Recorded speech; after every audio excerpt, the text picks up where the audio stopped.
brought to you by Infinix. Infinix पर very good offer मिला है, you can't bear to miss it.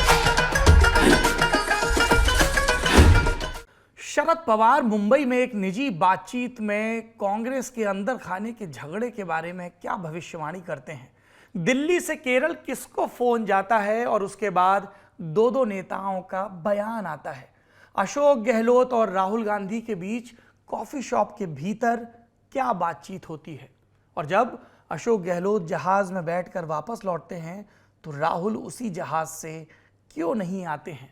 अगर सोनिया गांधी ने निर्देश नहीं दिया तो किसके कहने पर अलग अलग राज्य प्रस्ताव पारित कर रहे हैं, और किससे कहा गया कि ये सब कुछ जो हो रहा है वो नितांत मूर्खता है। कौन है गांधी परिवार में जो सचिन पायलट का समर्थन कर रहा है, और कौन है जिसने अब तक चुप्पी साधी हुई है। कांग्रेस में आखिर चल क्या रहा है। क्या जो नाम सामने है उसके अलावा भी कोई नाम है? क्या कोई नाम है जिसे गुपचुप ढंग से वाकई में गांधी परिवार ने अपना आशीर्वाद दे दिया है? दिग्विजय सिंह की महत्वाकांक्षा क्या है? कमलनाथ के बयान के मायने क्या है?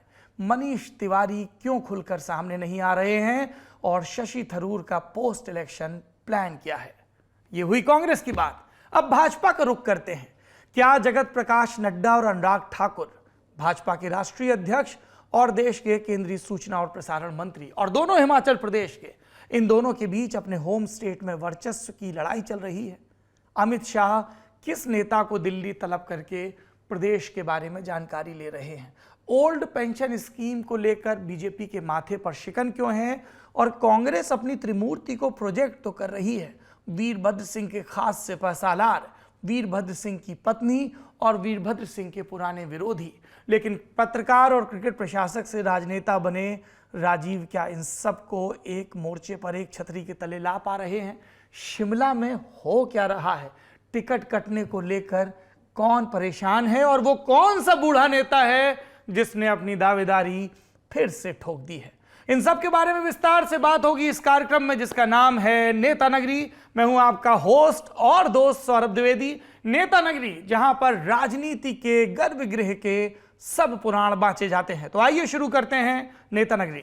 राजदीप जी, आप हमारे सीनियर हैं, आपकी डांट भी हमारे सर माथे पर। बस ये बता दीजिए कि मुंबई में आप भाजपा, कांग्रेस, एनसीपी के और शिवसेना के किन किन नेताओं से मिले? सही बात। देखिए, मैं एक एनसीपी नेता से मिला, शरद पवार जी से मिले हम कुछ दिनों पहले। और शरद पवार जी का मानना पड़ेगा, 82 साल के हो गए हैं, अभी भी प्रेस कॉन्फ्रेंस बिल्कुल लेते। जैसे ही उनका नाम एक संजय राउत के खिलाफ जो चार्जशीट लगी है उसमें यह कहा गया है कि एक मीटिंग बुलाई गई थी 2006-07 में, जिसमें शरद पवार ने एक हाउसिंग प्रोजेक्ट के बारे में बातचीत की थी। ईडी की जो चार्जशीट है, शरद पवार ने तुरंत प्रेस कॉन्फ्रेंस ली, तो हम तब उसी दिन उनको मिलने गए थे। और हमने देखा कि अभी भी हम जवान हैं, 82 साल के हैं, लेकिन बिल्कुल तैयार अभी राजनीति में। लेकिन उसके साथ मुद्दे की बात बताइए, क्या बोला उन्होंने? देखिए, मुद्दे की बात इस समय मुंबई में एक ही है कि ये बीएमसी इलेक्शन में होगा क्या। ये बीएमसी इलेक्शंस मुझे लगता है बहुत बड़े, बहुत भावनात्मक होने वाले हैं। और कौन किसके साथ जाएगा, राज ठाकरे का क्या रोल होगा, और ये सब मुद्दे जो है बड़ी इंटरेस्टिंग है कि यही राज ठाकरे 2019 में शरद पवार के करीब बन गए थे। अब मैंने जो चर्चा यह है कि वो देवेंद्र फडणवीस और बीजेपी के बड़े करीब हो गए हैं, और ये भी चर्चा है कि वो चाहते कि अपनी पत्नी जो है उनको टिकट दिया जाए। तो बड़ी इंटरेस्टिंग बात है किस तरह से राज ठाकरे को एक तरह से लोग आजकल देखते हैं। कई होर्डिंग्स आए हैं मुंबई में जिसमें उनकी पत्नी के भी पिक्चर्स आजकल आ रहे हैं। ये भी कहा जा रहा है उनके बेटे जो है वो भी लोकसभा लड़ सकते हैं। तो बड़ी इंटरेस्टिंग टाइम्स है। अच्छा, अभी भी आपने बताया नहीं कि शरद पवार जा रहे हैं शिवसेना के साथ गठजोड़ में या अलग से लड़ेंगे बीएमसी? देखिए, बीएमसी चुनाव में एनसीपी का ज्यादा जोर तो है नहीं मुंबई में, लेकिन शरद पवार चाहते हैं कि ये जो महागठबंधन है ये 2024 के चुनाव तक रहे। अब ये बड़ा सवाल है। इसके रहने में उन्होंने जो मुश्किलें गिनाई आपको, बस वो बता दीजिए। देखिए, मुश्किलें बहुत हैं, क्योंकि हर पार्टी, खासकर की कांग्रेस जो है वो समझती है कि ये जो अगर अलायंस हुआ तो नुकसान कांग्रेस का ही होना है, क्योंकि अभी तक जो 2-2.5 साल की एमवीए सरकार रही उसमें कांग्रेस समझती है सबसे ज्यादा नुकसान उनका हुआ, एक नंबर 2 ये है कि कई एनसीपी के नेता हैं, उन पर ईडी का शिकंजा है, तो जेल में ये भी और जेल में है। और ये भी चर्चा है कि क्या पवार साहब पूरी तरह से बीजेपी को एक तरह से टक्कर देने के लिए तैयार है जब इतने उनके नेता ईडी के सामने हैं। और शिवसेना के लिए भी, जैसे मैंने कहा, जब तक ये बीएमसी इलेक्शन खत्म नहीं होता तब तक ये नहीं पता चलेगा कि असली सेना कौन है।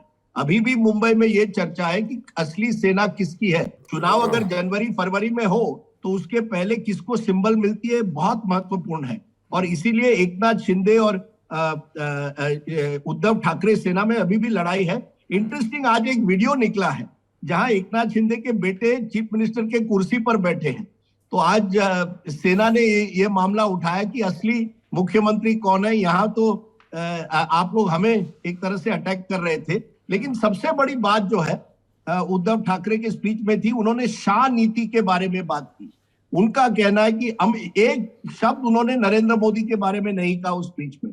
पूरा उनका अटैक जो था वो ज्यादातर अमित शाह पर था। तो एक तरह से मुंबई की जो लड़ाई है ना, इस बार बनेगी महाराष्ट्रियन अस्मिता और गुजराती ताकत। ये एक तरह से एक नया नैरेटिव बन के आ रहा है। और पहली बहुत दिनों के बाद मैं देख रहा हूं शिवसेना एक तरह से गुजरात को टारगेट कर रही है। जो एक्सॉन फॉक्सकॉन फॉक्सकॉन और वेदांता का डील गुजरात को गया, उसके बारे में शिवसेना बातचीत करना चाहती है। लेकिन शिवसेना जरूर अस्तित्व की लड़ाई लड़ रही है। ये उनके लिए मुझे लगता है। अच्छा, ये बताइए कि ये चूंकि विषय तो आज कांग्रेस है, आप थोड़ा सा ना शॉर्ट में बताइए, और जो उन्होंने कहा वो नहीं बता रहे, आप और इधर उधर कर दे रहे हैं। शरद पवार ने क्या कहा? अच्छा बताइए, शरद पवार ने क्या कहा? आपने पूछा जरूर होगा कि कांग्रेस का अध्यक्ष किसको होना चाहिए शरद भाऊ, तो क्या बोले वो? शरद पवार का कहना है कि कांग्रेस में गांधी परिवार के अलावा कोई नहीं डिसाइड करता। मैंने उनको ये भी याद दिलाया कि 97 में वो लड़े थे केसरी के खिलाफ, सीताराम केसरी के खिलाफ, और हारे थे। उन्होंने कहा देखिए जो भी है ना, जो सोनिया गांधी चाहेगी वही होता है उस पार्टी में। उनको वो राहुल गांधी में उनका इतना विश्वास नहीं है कि इतना सोनिया गांधी में। वो अभी भी समझते हैं कि सोनिया गांधी वहां की असली राजनेता है कांग्रेस में। कांग्रेस की कमान उनके ख्याल में सोनिया गांधी तय करती है किस दिशा में कांग्रेस। तो उनको क्या संकेत मिले हैं? सोनिया ने क्या चाहा? उनको लगता है कि अशोक गहलोत बनेंगे। साफ उनका कहना है एक बार तो सोनिया। उन्होंने एक बड़ी बात कही, बाकी नेता मिलने गए सोनिया गांधी से, सोनिया गांधी ने अशोक गहलोत को बुलाया था पहली बार 2-3 हफ्ते पहले। इसके साथ संकेत है कि हाई कमांड सोनिया गांधी के साथ है। उन्होंने कहा कि जब सीताराम केसरी हमारे खिलाफ जीते थे, क्योंकि हाई कमांड एक तरह से सीताराम केसरी को उस समय समर्थन दिया था। सीताराम केसरी को समर्थन से ज्यादा शरद पवार का विरोध किया था, वो ज्यादा स्पष्ट कर दिया था। बिल्कुल बिल्कुल शरद पवार का विरोध किया था। और इस वजह से प्रणब मुखर्जी, अर्जुन सिंह, जो सोनिया गांधी के करीबी उस समय माने जाते थे, खासकर कि अर्जुन सिंह जो करीबी माने जाते थे, उन्होंने भी सीताराम केसरी का उस समय 97 में समर्थन किया था। तो शरद पवार ने साफ कहा जहां गांधी परिवार जाता है वहीं अध्यक्षता जाती है। लेकिन देखिए एक तरह से मुझे लगता है कि आज अगर वो कांग्रेस में होते, वही शरद पवार, तो क्या अभी भी वो लड़ाई में होते, अध्यक्षता की लड़ाई? क्योंकि एक तरह तो वैक्यूम है। वो लड़ाई में होते ना होते, लेकिन मैं अपने दर्शकों को आश्वस्त कर सकता हूं कि राजदीप सरदेसाई जरूर जोरदारी से उनकी दावेदारी के बारे में सारे प्लस पॉइंट बता रहे होते। नहीं, ये बहुत गलत। नहीं, ये बिल्कुल गलत। अरे किसी देखिए, नहीं, एक सेकंड, आप ना एक तो महाराज इतना डिजिटल में इतना टच ही नहीं होते। कोई भी व्यक्ति किसी भी पार्टी का हो, जब वो आपके राज्य से होता है, आपकी और उसकी मातृभाषा एक होती है, आपके और उसके सांस्कृतिक और सामाजिक रेफरेंस एक होते हैं, तो जाहिर सी बात है कि आप आत्मीयता महसूस करते हो ना। आप कैंपेन थोड़ा ना करने लगोगे जाके शरद पवार के लिए, या देवेंद्र फडणवीस के लिए, या नितिन गडकरी के लिए, या उद्धव ठाकरे के लिए। पर मैं आपको आज एक कहानी बताता हूं। आप अपनी वो टाइम्स ऑफ इंडिया की रिपोर्ट बताएंगे? जी बताइए। 1991 में जब राजीव गांधी की मौत हुई, असैसिनेशन हुआ, उसके बाद कांग्रेस में चर्चा चल रही थी कि आफ्टर राजीव राजीव के बाद कौन।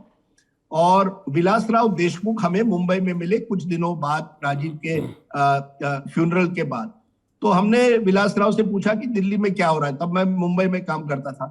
तो विलासराव ने हमें बताया कि एक मीटिंग हुई है दिल्ली में जिसमें चिमन भाई पटेल, पूर्व गुजरात के मुख्यमंत्री, एस बंगरप्पा और कुछ और नेता शरद पवार चिमन भाई पटेल तब सिटिंग सीएम थे गुजरात। हाँ बिल्कुल, और उन्होंने तय किया है कि शरद पवार को हम प्रोजेक्ट करेंगे। तो हमें लगा ये बड़ी अच्छी खबर है, ऑफ द रिकॉर्ड थी, लेकिन हमने सोर्सेज कोट करके ये खबर चला दी। अगले दिन सुबह 6 बजे मुझे फोन आता है दिल्ली से शरद पवार का, कहते क्या कर दिया आपने। तो मैंने कहा क्या हुआ।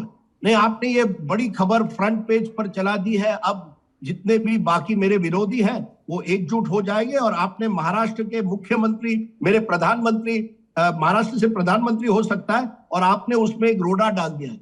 अब तब हमें पता नहीं था कि किस तरह की राजनीति चलती है, लेकिन उस दिन शरद पवार ने 6 बजे फोन करके, जिस शरद पवार को आप आज मुझे कह रहे हो मैं उनको प्रमोट करने की कोशिश कर रहा था। नहीं, एक तो देखिए, आपकी हिंदी आपकी पहली भाषा नहीं। मैंने कहा कि आप उनकी प्रत्याशिता को लेकर जो पॉजिटिव चीजें हैं वो जोरदारी से बताते हैं कि अगर वो कांग्रेस के प्रेसिडेंट बनते हैं तो क्या क्या करते हैं। आप क्यों प्रमोट करोगे किसी नेता को? करते हो क्या आप? नहीं, मैं नहीं करता। हाँ। लेकिन मेरा कहना है कि 91 में आज भी शरद पवार को लगता है उस स्टोरी की वजह से जो एंटी शरद पवार कैंप था वो एकजुट हो गया, नरसिम्हा राव, अर्जुन सिंह वगैरह, और उनका जो प्लान था कि लास्ट मिनट उनका नाम लेकर एक ऑपरेशन सिल्वर कहा गया था, उसके जरिए वो देश के प्रधानमंत्री बन पाएंगे, वो नहीं बन पाए। ये सच्चाई है और ये 91 की स्टोरी है। तो हाँ, आपकी बात सही है। राजदीप भाई, शरद पवार ने जितनी कवायद बॉम्बे क्लब को लाके दिल्ली के एक होटल में टिकाने और माहौल बनाने में की थी, उसकी आधी कवायद भी के करुणाकरन, अर्जुन सिंह और एनडी तिवारी सरीखे ओल्ड गार्ड को साथ लाने में कर लेते नरसिम्हा राव के बरक्स, तो कहानी कुछ और होती। नहीं, बिल्कुल। और उन्होंने एक गलती कर दी, उन्होंने सिग्नेचर कैंपेन शुरू कर दिया और हमें कुछ पत्रकारों को वो दिल्ली भी ले गए थे उस समय, क्योंकि उनको लगा कि अब छत्रपति, एक नया छत्रपति आ रहा है, दिल्ली आ रहा है। हमें बड़े सालों से मलाल है कि दिल्ली की राजनीति सह्याद्री से दूर रहती है, तो हमें लगा कि अब सह्याद्री हिमालय की तरफ जा रहा है। उन्होंने हमको एक होटल में रुकवाया और हम लोग वहां रिपोर्टिंग कर रहे थे कि एक सिग्नेचर कैंपेन सुरेश कलमाड़ी ने शुरू किया शरद पवार के नाम पर। अब दिल्ली की राजनीति में सिग्नेचर कैंपेन नहीं चलता, आपने बिल्कुल सही कहा। अगर वो अर्जुन सिंह, एनडी तिवारी वगैरह नेता, खासकर की सोनिया गांधी को अपनी तरफ कर पाते तो शायद 1991 में वो देश के प्रधानमंत्री पर वो मुमकिन नहीं था, क्योंकि खुद राजीव भी शरद की महत्वाकांक्षाओं को लेकर, उनके पुराने पॉलिटिकल समरसॉल्ट्स को लेकर बहुत सहज नहीं थे, पॉइंट 1। और दूसरा, आपने छत्रपति का जिक्र किया राजदीप जी, अगर छत्रपति शिवाजी महाराज के जीवन, उनकी युद्ध रणनीतियों से सबक सीखा होता तो छत्रपति शिवाजी महाराज ने इतिहास से बहुत सीखा था अपने वर्तमान को गढ़ने के लिए। इसी दिल्ली में मोरारजी देसाई के बेटे कांति देसाई ने सिग्नेचर कैंपेन चलाया था। इसी दिल्ली में एक पत्रकार कुलदीप नैयर ने उसकी खबर की थी और उसके बाद लाल बहादुर शास्त्री की प्रत्याशिता और मजबूत हुई थी, कामराज और मुस्कुराए थे। बहरहाल वो आज का विषय नहीं है। मैं आपको एक कह दूं, शरद पवार की सबसे बड़ी कमजोरी यही है, वो एक स्टेप आगे लेते हैं और फिर 2 स्टेप पीछे लेते हैं, और इसी वजह से वो कभी उस तरह से अध्यक्ष ना बन पाए कांग्रेस के और ना ही प्रधानमंत्री। चलिए, कृषि मंत्री लेकिन बने रहे और मराठवाड़ा में उन्होंने अपने आर्थिक और राजनीतिक और सामाजिक हितों को खूब साधा भी। एक मौका था देश का किसान नेता बनने का, मौका चूक गए शरद पवार। आदेश रावल जी का रुख करते हैं।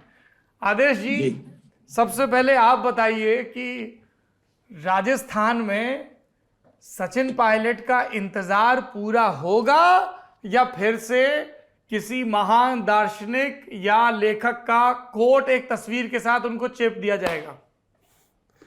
देखिए, 2018 में जिस कोट की आप बात कर रहे हैं मुझे याद है वो, और उसमें एक तरफ अशोक गहलोत थे, एक तरफ सचिन पायलट और बीच में राहुल गांधी खड़े हुए थे। लेकिन अब की बार परिस्थितियां अलग हैं। इस बार देखिए, एक तो इस बात का जिक्र बार बार हो रहा है कि अशोक गहलोत अगर मुख्यमंत्री पद से इस्तीफा देते हैं तो हर आदमी कांग्रेस पार्टी में इस बात को लेकर जिक्र कर रहा है कि ये सचिन पायलट का ड्यू है, उनको ये वायदा किया गया था और उसको पूरा करना चाहिए। और जहाँ तक गांधी परिवार का सवाल है, उसमें 23 अगस्त को अशोक गहलोत को बुलाकर सोनिया गांधी ने ये कहा कि पार्टी की आपकी आवश्यकता है, आपको कांग्रेस प्रेसिडेंट बनना है, हम सब ये चाहते हैं, आप पार्टी को संभालिए। क्योंकि राहुल गांधी ने उससे पहले ये साफ कर दिया था कि वो कांग्रेस पार्टी के अध्यक्ष नहीं बनेंगे। मैं भारत यात्रा जोड़ो के ये जो उनकी यात्रा चल रही है उसके जरिए मैं जनता के बीच जाना चाहता हूं और आप लोग पार्टी खड़ी करिए, अध्यक्ष बनाइए, अलायंस कीजिए, लेकिन मैं जनता के बीच जाऊंगा। इन सब के बीच में जब एक व्यक्ति जो बचता था वो था अशोक गहलोत, और अशोक गहलोत को बुला के सोनिया गांधी ने कहा कि आपकी आवश्यकता है। 24 अगस्त को सोनिया गांधी विदेश चली जाती है अपने इलाज के लिए, साथ में राहुल गांधी भी जाते हैं। उसके बाद से लेके अब तक का ये पूरी कहानी है। लेकिन 21 सितंबर को यानी 2 दिन पहले उन्हें फिर बुला के 1 घंटा 35 मिनट की बैठक में ये कहा गया, उस बैठक में 3 लोग थे, कांग्रेस अध्यक्ष सोनिया गांधी, प्रियंका गांधी और केसी वेणुगोपाल। उसमें यह कहा गया कि आपको मुख्यमंत्री पद से इस्तीफा देना पड़ेगा, एक व्यक्ति एक पद का सिद्धांत लागू होगा, क्योंकि हमने उदयपुर में इसका प्रस्ताव पारित किया था। दरअसल अशोक गहलोत भी इस बात को अच्छे से जानते थे। उन्होंने दिल्ली लैंड करते ही एक स्टेटमेंट दिया, कहा कि ये जो फॉर्मूला है वो संगठन के पदों पर लागू होता है, ये मेरे पे लागू नहीं होता क्योंकि मैं तो चुनाव लड़ रहा हूं। दरअसल अशोक गहलोत इस बात को जानते थे पहले से कि उन्हें मुख्यमंत्री पद से इस्तीफा देना पड़ेगा, लेकिन उन्होंने कहा कि मैं दोनों पद पे भी रह सकता हूं, मुझे केजरीवाल मॉडल की आवश्यकता है ताकि मैं मुख्यमंत्री रहूं, मुझे प्रोटोकॉल भी मिले और मैं कांग्रेस प्रेसिडेंट के रूप में काम भी कर सकूं। लेकिन इन सब के बीच में जब 2 दिन पहले उनको सबसे पहले कहा गया और उनका स्टेटमेंट आया कि मैं दोनों पदों पर रहूंगा, तो दिल्ली से एक फोन गया केरल में, जहां जयराम रमेश मौजूद थे। उनको ये कहा गया कि इसको काउंटर करने की आवश्यकता है और दिग्विजय सिंह से बयान दिलवाया गया कि आप ये कहिए कि आपको मुख्यमंत्री पद छोड़ना पड़ेगा अगर आप कांग्रेस अध्यक्ष बनते हैं तो। इन सब के बीच में आप देखिए कि कांग्रेस अध्यक्ष सोनिया गांधी और प्रियंका गांधी चाहती हैं कि सचिन पायलट को उनका ड्यू मिलना चाहिए, उन्हें मुख्यमंत्री बनाया जाए। राहुल गांधी से जब बैठक हुई अशोक गहलोत की कल केरल में यात्रा के दौरान शाम को, तो राहुल गांधी ने ये कहा है कि हाँ आप प्रोसेस फॉलो करिए, क्योंकि एमएलए से पूछिए, क्योंकि राहुल गांधी खुद ऐसे ही व्यक्ति हैं, वो चाहते हैं कि एमएलए से पूछ के सबसे चर्चा करके तब फैसला होना चाहिए। लेकिन 2 लोग ऐसे हैं गांधी परिवार में जो सचिन पायलट के हक में अभी तक बात कर रहे हैं। आपने कहा कि ये सपना पूरा होगा या नहीं होगा। अब 26 तारीख को यानी सोमवार को अशोक गहलोत का नॉमिनेशन है, जहां वो कांग्रेस अध्यक्ष का नामांकन भरेंगे। उन्होंने राजस्थान के विधायकों को बुलाया भी है दिल्ली कि आप सब लोग आइए, मैं नामांकन करने जा रहा हूं। अब सवाल ये बचता है कि क्या अशोक गहलोत नामांकन करने से पहले इस्तीफा देंगे या अध्यक्ष बनने के बाद इस्तीफा देंगे। अगर वो पहले देते हैं तो रविवार तक उनका इस्तीफा हो जाना चाहिए, और अगर बाद में देंगे तो 17 अक्टूबर के बाद उनका इस्तीफा होगा। दरअसल अशोक गहलोत की एक कोशिश है कि सचिन पायलट को छोड़ के बाकी कोई भी राजस्थान का मुख्यमंत्री बन जाए, लेकिन सचिन पायलट की ये कोशिश है, वो बिल्कुल चुपचाप इसको ऑब्जर्व कर रहे हैं, देख रहे हैं, कोई स्टेटमेंट नहीं दे रहे हैं। बार बार वो कहते हैं कि अशोक गहलोत मेरे लिए पिता तुल्य हैं।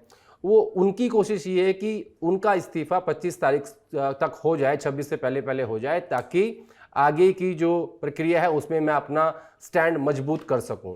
तो कुल मिला के मैं आपको ये कह सकता हूं कि फिलहाल सचिन पायलट का जो कद है, मतलब मुख्यमंत्री को लेकर जो एक उम्मीदवारी है, वो थोड़ी सी पहले के मुकाबले मजबूत हुई है।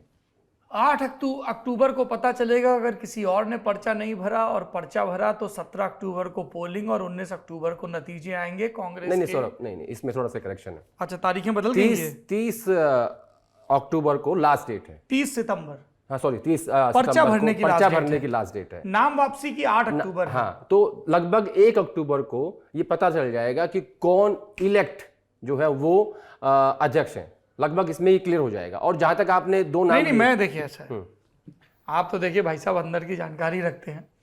मैं तो जो मधुसूदन मिस्त्री ने नोटिफिकेशन प्रोग्राम रिलीज किया है कि 30 सितंबर तक कोई भी पर्चा भर सकता है, 8 अक्टूबर तक वापस ले सकता है। ठीक है, तो मैं उस हिसाब से बता रहा था, अगर एक ही पर्चा बचा 8 अक्टूबर तक तो क्लियर हो जाएगा।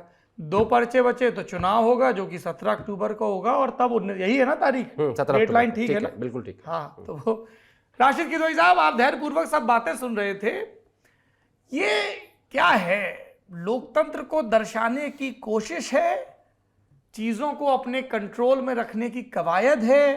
एक तरफ 150 दिन की यात्रा जो बढ़कर 175 दिन की हो रही है, दूसरी तरफ वहीं से निर्देश, वहीं से नियम तय करना, मैदान में कौन उतरेगा कौन नहीं उतरेगा, क्या है, क्या संकेत जा रहा है राशिद साहब? धन्यवाद सौरभ। देखिए, हमारे मित्र राजीव सरदेसाई ने और आदेश ने बहुत सारी चीजों का जिक्र कर दिया, तो उन चीजों को, और वो सारी चीजें सही हैं, तथ्यात्मक बातें, तो उसको मैं रिपीट नहीं करूंगा। देखिए, इस वक्त कांग्रेस में बड़ा दिलचस्प दौर से कांग्रेस पार्टी गुजर रही है। शाहमात का खेल चल रहा है। जो मीडिया है या जो कांग्रेस से बाहर लोग हैं, उनको कांग्रेस का देखने का एक नजरिया अलग है। उन्हें लगता है कि कोई ये जो कांग्रेस का आंतरिक चुनाव हो रहा है, ये कोई जैसे विधानसभा का या कोई म्युनिसिपैलिटी का इलेक्शन होता है या लोकसभा का है, वहां होगा और बड़ा एक तरीके से कैंपेन होगा, विचारधारा। देखिए, यहाँ सब लोग जो है हस्तिनापुर से बंधे हुए हैं। वहां किसी को कोई किसी की शंका नहीं है। आस्था, वफादारी, ये तमाम चीजें बड़ी मायने रखती हैं। एक ही झंडा है, एक ही लीडरशिप है। जो कांग्रेस के जो 87 अध्यक्ष थे वो राहुल गांधी थे। अगर वो अपना सत्र पूरा कर रहे होते तो अभी 22 में उनका 5 साल का सत्र पूरा होता। उससे पहले जो 86 प्रेसिडेंट थी सोनिया गांधी, वो फिर अभी अंतरिम अध्यक्षा है। तो तमाम जितने लोग, मतलब जो डिस्ट्रिक्ट कांग्रेस कमेटी होती है, ब्लॉक कांग्रेस कमेटी होती है, जो डीआरओ पीआरओ का जो पूरा मैकेनिज्म होता है, वो इन्हीं दोनों शासकों ने अपॉइंट किया है। जो इलेक्टोरल कॉलेज है वो इन्हीं द्वारा बनाया गया है। तो इसलिए लोग वही उन्हीं के पास जाते हैं, जिसको हम कह रहे हैं कि माथा टेका जा रहा है, गणेश परिक्रमा की जा रही है। लेकिन ये तमाम लोग हैं जिनको तमाम बातें पता है और उसी से आगे की भी राजनीति चलेगी। कांग्रेस अध्यक्ष कोई भी हो, हम ऐसा नहीं कह सकते, और राजीव सरदेसाई और आदेश मुझे करेक्ट कर सकते हैं कि अशोक गहलोत अपनी वर्किंग कमेटी बनाएंगे, अशोक गहलोत अपना राजनीतिक सचिव बनाएंगे, अशोक गहलोत मतलब केसी वेणुगोपाल को हटा करके खुद संगठन का महामंत्री ले आएंगे। ऐसी सब चीजें अशोक गहलोत को भी पता है, वो नहीं है। 1971 से अशोक गहलोत कांग्रेस में आए, आज आप 2022 में है। उसमें दर्जनों बड़े कद्दावर नेता, जिसमें अहमद, जो दुनिया में रहे और दुनिया में नहीं रहे, तमाम तरह के लोग, किसी को कांग्रेस अध्यक्ष बनने का मौका नहीं मिला, केवल पीवी नरसिम्हा राव और सीताराम केसरी को। तो अशोक जी एक बहुत बड़ी लीग में जा रहे हैं। एक बहुत बड़ा उनको सम्मान मिल रहा है कांग्रेस अध्यक्ष बनना। कांग्रेस के जो लाखों करोड़ों कार्यकर्ता या समर्थक है, उनके लिए एक बहुत बड़ी एक उपलब्धि होती है जो किसी को नहीं मिली। तो इसलिए, और अशोक जी का देखिए कहने का अंदाज दूसरा है, कहीं पे तीर कहीं पे निशाना। वो जो बातें कर रहे हैं, उन्हें पता है कि राजस्थान की राजनीतिक स्थिति अच्छी नहीं है, वो हो सकता है कांग्रेस को 2023 में जिता न सके, तो उन्हें एक बड़ा सम्मानजनक तरीके से कांग्रेस का अध्यक्ष का पद मिल रहा है, जहां पर वो उनकी बड़ी महत्वपूर्ण भूमिका रहेगी। बात आ जाती है कि उनके बेटे का क्या होगा, उनकी खुद अपनी राज्यसभा का क्या होगा, वो सब चीजों का इत्मीनान दिलाया गया है। दरअसल कांग्रेस की सारी राजनीति जो है वो इर्द गिर्द राजस्थान के इसलिए गुजर रही, गिर्द घूम रही है, क्योंकि राजस्थान में ही सचिन पायलट का मामला है जो 18 से लटका हुआ है, और अब उनको कांग्रेस अध्यक्षा ने या प्रियंका गांधी ने जो आश्वासन दिए वो पूरे करने हैं। कांग्रेस में कोई कमी नहीं है, और मुझे नहीं लगता कि ये 2, 3, 4 कैंडिडेट लड़ेंगे। जो ये सब पोस्चरिंग है। अरे ये आप ऐसे बोल रहे हैं राशिद साहब, दिग्विजय सिंह मायूस हो जाएंगे, वो बार बार संकेत दे रहे हैं। नहीं, वो सब एक ही ग्रुप के, सब एक ही खेमे के हैं, सब सोची समझी रणनीति है। जब अशोक जी रणनीति खोल के बताइए ताकि हमें और हमारे दर्शकों को समझ में आए। ये दिग्विजय सिंह किसके इशारे पे क्या काम कर रहे हैं, बताइए। देखिए सौरभ, देखिए क्या होता है कि अशोक जी भी कभी कभी, हर आदमी को, वो हर मास के इंसान है, बड़े कांग्रेस के लिए बड़े वफादार है, कभी कभी वो थोड़ी लाइन क्रॉस कर जाते हैं, जिसका पहले राजदीप जी ने जिक्र भी किया। तो उनको मतलब कसबल निकालने के लिए कहा जाता है कि भाई दिग्विजय सिंह कहते हैं हम लड़ जाएंगे, कमलनाथ कहते हैं हम लड़ जाएंगे, कोई भी लड़ेगा जीत जाएगा। लेकिन मैं ये कह रहा हूं, मैं किसी स्थिति नहीं देखता कि जहां के ऊपर दिग्विजय सिंह और अशोक गहलोत दोनों लड़े, क्योंकि दोनों पुराने चावल है, दोनों को सब चीजें ऊंच नीच सब पता है, तो वो आपस में बिल्कुल नहीं लड़ेंगे। और अब देखिएगा अशोक जी में इतनी प्रतिभा है, मैं पहले से कह रहा हूं, वो शशि थरूर को भी बिठा लेंगे। अगर मनीष तिवारी लड़े तो मनीष तिवारी की दूसरी कलम है, मनीष तिवारी लड़ेंगे नहीं, मनीष तिवारी शशि थरूर को लड़वाएंगे, और शशि थरूर का बताया जा रहा है ये एग्जिट प्लान है। नहीं, देखिए शशि थरूर का बिल्कुल एक दूसरी गणित है। उन्हें पता है कि कांग्रेस में पढ़ने लिखने वालों लोगों का अभाव है। अब ना अर्जुन सिंह है, ना प्रणब मुखर्जी है, ना नटवर सिंह है, वो उस भूमिका में आना चाहते हैं। देखिए हम लोग शशि थरूर को बहुत बड़ा आंकते हैं, लेकिन केरल में आप जाके पूछिए तो पहले 5 नेताओं में नहीं आते। ना मनमोहन सिंह सरकार में केंद्रीय मंत्री बने, मनीष तिवारी केंद्रीय मंत्री थे। तो ये तमाम चीजें हैं, वो कांग्रेस की एक हाई टेबल पे आना चाहते हैं। अच्छा, ये बताइए कि आप भम्मट बचाना चाहते हैं। राशिद साहब, आपकी दिग्विजय जी से कब बात हुई आखिरी? नहीं, मुझे मेरी बात करने का, मैं राजीव साहब का मेरा उसका वैसा स्ट्रक्चर नहीं है कि मैं लोगों को फोन करके बात करके और उनसे मिनट की बातें करूं। मेरा एक अपना एक राजनीतिक आकलन है और मुझे वो उस आकलन के अलावा हम सब राजनीतिक तापमान के जायजे के लिए कई बार मरीज की नब्ज भी पकड़ते हैं ना, कि कितना ऊपर। मुझे लगता है कि उस चीज को जग जाहिर नहीं करना चाहिए, लेकिन ये चीज है क्योंकि सबको पता है। अशोक, देखिए, भूपेश बघेल भी हो सकते हैं, लेकिन वहां की राजनीतिक स्थिति ऐसी नहीं कि भूपेश बघेल को राष्ट्रीय अध्यक्ष बनाया जाए। तो भूपेश बघेल को यहाँ ले आएंगे तो टीएस सिंहदेव तो खूब मुस्कुराएंगे, लेकिन उन सब संसाधनों का क्या जिनकी आपको हिमाचल के चुनाव में जरूरत पड़ेगी? ये भी तो एक सवाल है। बिल्कुल बिल्कुल सही बात है। तो ये चीजें वहां पर पूरी, अशोक गहलोत ने पिछली बार भी गुजरात के चुनाव में उनका दखल था, इस बार भी है, और रघु शर्मा वगैरह सब उनके लोग हैं जो राजस्थान का चुनाव वो करेंगे। राहुल गांधी इस बात से परेशान हो गए कि चुनाव कांग्रेस हारती है और कहा जाता है राहुल गांधी ने चुनाव हरवा दिया या राहुल गांधी की वजह से हार गए। जब चुनाव जीतती है कांग्रेस 2009 में 20 के ऊपर सीटें यूपी में आई, तब भी तो यही कहा जा रहा था कि राहुल गांधी का करिश्माई नेतृत्व। भट्टा परसौल में जा रहे थे तब भी तो उनकी विरदावली गाई जा रही थी। 2012 में खेत रहे, 2014 में वो नरेंद्र मोदी के बरक्स चेहरा थे। तो जाहिर सी बात है, जब आप नेतृत्व कर रहे हो, आप राष्ट्रीय उपाध्यक्ष हो और बीजेपी के पीएम कैंडिडेट के बरक्स चेहरा हो, आप राष्ट्रीय अध्यक्ष हो 2017 से, फिर तो जाहिर सी बात है कि जिम्मेदारी आप ही की ठहराई जाएगी ना। नहीं, जिम्मेदारी होती है, लेकिन सौरभ उसके साथ राजनीतिक दल की भी होती है। जैसे मतलब जो सेकुलर पार्टीज हैं जो चुनाव हार जाती है, उनसे पूछे, वो उनके नेता कहते हैं सब हिंदू मुसलमान हो गया। हिंदू मुसलमान होता है राजनीति में, लेकिन अपनी कमियां छुपाने के लिए हम कोई आसान बात कह देते हैं, और उस कंटेक्स्ट में मैं कह रहा था। तो आप कह रहे हैं कि सिर्फ एक व्यक्ति पर दोष न मढ़ा जाए, उनके इर्द गिर्द के जो सिपह सालार हैं जिनकी तरफ राहुल 2019 के इस्तीफे में नाराजगी भरे संकेत कर रहे थे, उनका भी जिक्र हो। और उसमें अशोक जी शामिल थे। उसमें अशोक जी भी शामिल थे। सबको चिंता थी, कमलनाथ को चिंता थी मध्य प्रदेश के मुख्यमंत्री को कि उनके सपूत नकुलनाथ जीत जाएं। अशोक गहलोत को चिंता थी कि उनके सपूत वैभव गहलोत जीत जाएं।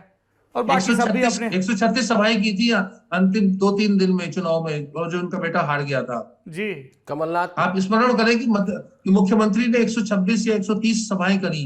हाँ, नुक्कड़ सभाएं। जी, आदेश। कमलनाथ ने अपने बेटे की टिकट की, दरअसल 2 टिकटें फंसी हुई थी उस वक्त, एक अशोक गहलोत के बेटे की और एक टिकट थी कमलनाथ के बेटे की। और जब सीईसी की बैठक चल रही थी तो कमलनाथ ने ऊंची आवाज में बात कर दी थी, तो अंबिका सोनी ने बीच में टोका, कहा कि कमल, ये आपका तरीका बोलने का ठीक नहीं है। तो इस लेवल थोड़ा विस्तार से बताओ भाई साहब। एक तो आप बिल्कुल एक तो हमको आदेश भाई की ये बात बढ़िया लगती है कि देखो, मीटिंग में सोनिया गांधी थी, प्रियंका गांधी थी, केसी वेणुगोपाल थे और बातें ये हुई। तो मैं मान के चल रहा हूं कि सोनिया जी तो आपको ये नहीं बताती होंगी, जाहिर है कोई तो बताता होगा। तो अब बचे प्रियंका गांधी और केसी वेणुगोपाल। प्लीज मैं अपना सोर्स डिस्क्लोज नहीं करूंगा। बिल्कुल मत करिए, मैं पूछ नहीं बता रहा था कि जब आपने कहा ना कि दोनों बेटों क्या की हुआ बात वो मीटिंग में, कौन था मीटिंग? 2019 सीसी की बैठक में जो वरिष्ठ लोग होते हैं वो सब होते हैं, मैक्सिमम कांग्रेस वर्किंग कमेटी के लोग होते हैं, और सब जितने वरिष्ठ लोग हैं सब थे उसमें। और टिकटें बट रही थी, बेसिकली टिकटें फाइनलाइज करनी थी। तो उस बैठक में जब कमलनाथ के बेटे की टिकट की बात आई तो उसमें थोड़ा सा किसी ने विरोध किया होगा, तो कमलनाथ की आवाज ऊंची हो गई सोनिया गांधी के सामने, और उसमें सब वरिष्ठ लोग बैठे हुए थे। तो अंबिका सोनी को बीच में इंटरफेयर करना पड़ा कि कमल, आपको ऐसे बात नहीं करनी चाहिए। तो इस लेवल पे वैभव गहलोत और इनके बेटे कमलनाथ के बेटे की टिकट जो फंसी हुई थी, इस लेवल पे टिकटें हुई थी। और वैभव गहलोत की टिकट कराने में बहुत बड़ा हाथ सचिन पायलट का था, जो वो पब्लिकली भी कहते हैं कि मैंने उस वक्त ये कहा कि नहीं, वैभव को टिकट देनी चाहिए। तो जब इनके बेटों की बात आती है तो अक्सर इन नेताओं का जो थोड़ा पारा है ना, थोड़ा सा बढ़ जाता है कि नहीं, हमारे बेटे की टिकट भी होनी चाहिए और वो जीतना भी चाहिए। मैं ये बात कहना चाह रहा था। अच्छा, राजदीप जी।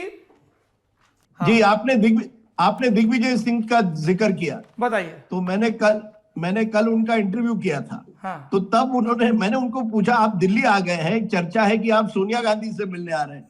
उसने कहा, कहां मैं सोनिया गांधी से मिलूं, मैं आया हूं एक कॉल सेंटर एस्टेब्लिश करने दिल्ली में भारत जोड़ो यात्रा के लिए, कि भारत जोड़ो यात्रा के लिए कॉल सेंटर अब दिल्ली में बनेगा, उस बात के लिए आया हूं। आप लोगों को लगता है कि मैं सोनिया गांधी के से मिलने आया हूं अध्यक्ष बनने के लिए। अरे हो सकता है ऐसे कॉल सेंटर से घूमते टहलते जाएं, नॉमिनेशन का पर्चा भी ले आए।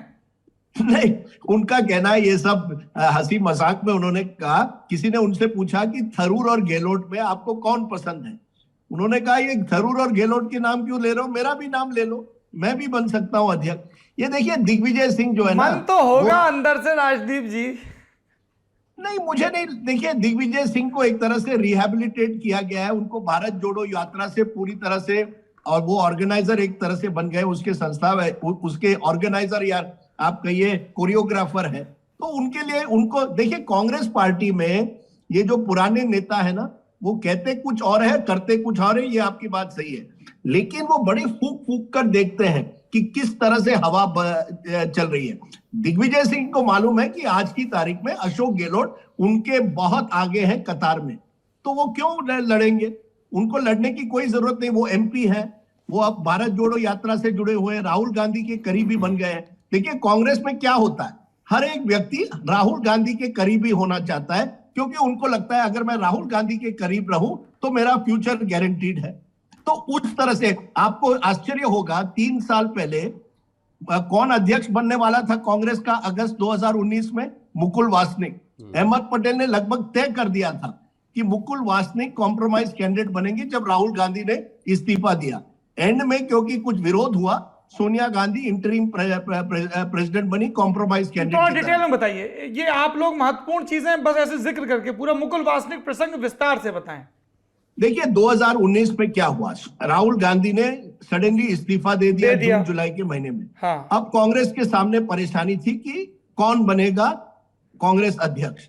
तब अहमद पटेल फिर भी पूरी कंट्रोल में एक तरह से थे, क्योंकि वो सोनिया गांधी के करीबी माने जाते थे, और उन्होंने एक बार चुनाव के बाद अपने आप को रीएस्टैब्लिश कर दिया था, क्योंकि बीच में राहुल गांधी की वजह से थोड़ा अहमद पटेल बाहर पड़ गए थे, लेकिन वो एस्टैब्लिश। अब उन्होंने कहा कि एक ऐसे व्यक्ति को बनाते हैं जो एक किसी पक्ष से ना जुड़े, किसी ग्रुप से ना जुड़ा हुआ हो, और एक ऐसा व्यक्ति जिसको संगठन, जो एक लो प्रोफाइल व्यक्ति हो, और संगठन से जुड़ा हुआ हो, और राहुल गांधी के लिए भविष्य में चैलेंजर ना बन सके।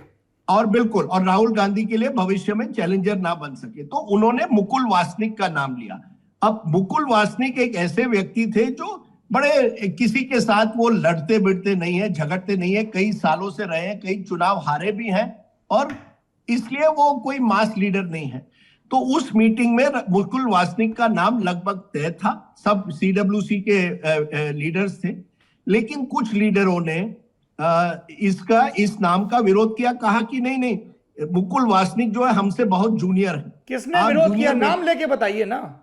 देखिए ये जो मैंने सुना है उसमें गुलाम नबी आजाद वगैरह, आनंद शर्मा जो थे, उनका कहना था कि ये बड़े जूनियर, मुकुल वासनिक जी बड़े जूनियर। ये 2019 की बात है। मुकुल वासनिक महाराष्ट्र के नेता हैं, महाराष्ट्र से आते हैं, और नरसिम्हा राव समेत कई सरकारों में कांग्रेस की मंत्री रहे और एक जमाने में among youngest ever elected MPs भी थे।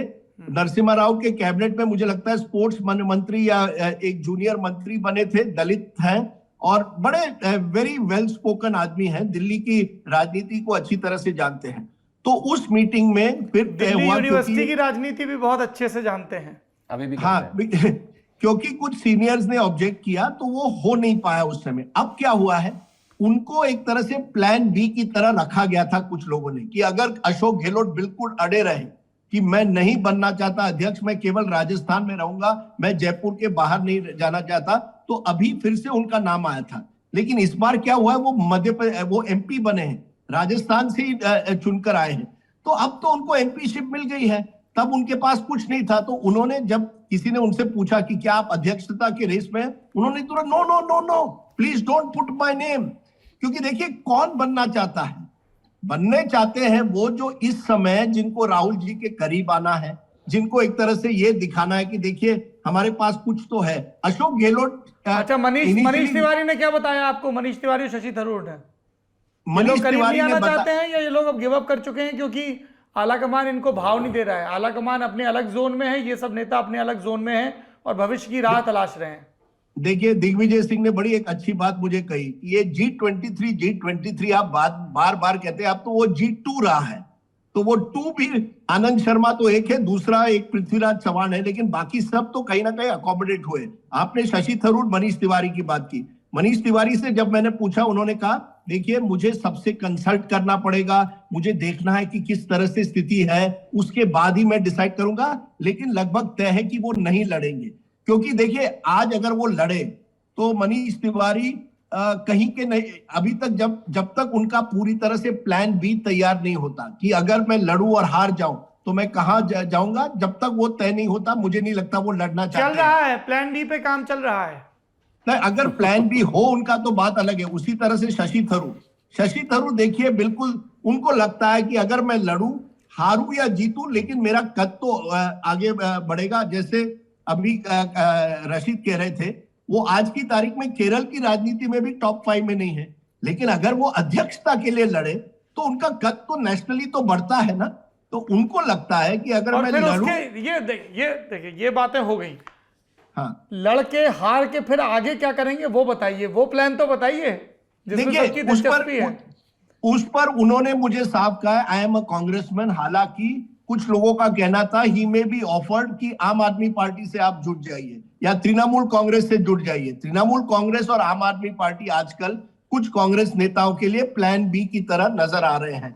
अब वो कितने उसमें सफल होते हैं वो बात अलग है। उन्होंने डिनाई किया, उन्होंने कहा I am not going anywhere, I am with the Congress. For now उनका कहना है फॉर नाउ नहीं, फॉर नाउ देखिए फॉर नाउ है, लेकिन मुझे नहीं लगता कि केरल में तृणमूल कांग्रेस या आम आदमी पार्टी की कोई पकड़ है। It is a two coalition state. तो शशि थरूर के ऑप्शंस बहुत कम है। लेकिन एक बड़े कांग्रेस के नेता ने मुझे कल कहा कि you will see there will be more than 2 candidates, don't be surprise if there will be 3 और 4 कैंडिडेट्स। अब कौन नाम है मैं नहीं जानता, लेकिन कहा गया है कि कई और नाम भी आ सकते हैं अगले 4-5 दिनों में। मुझे इसमें जी आदेश।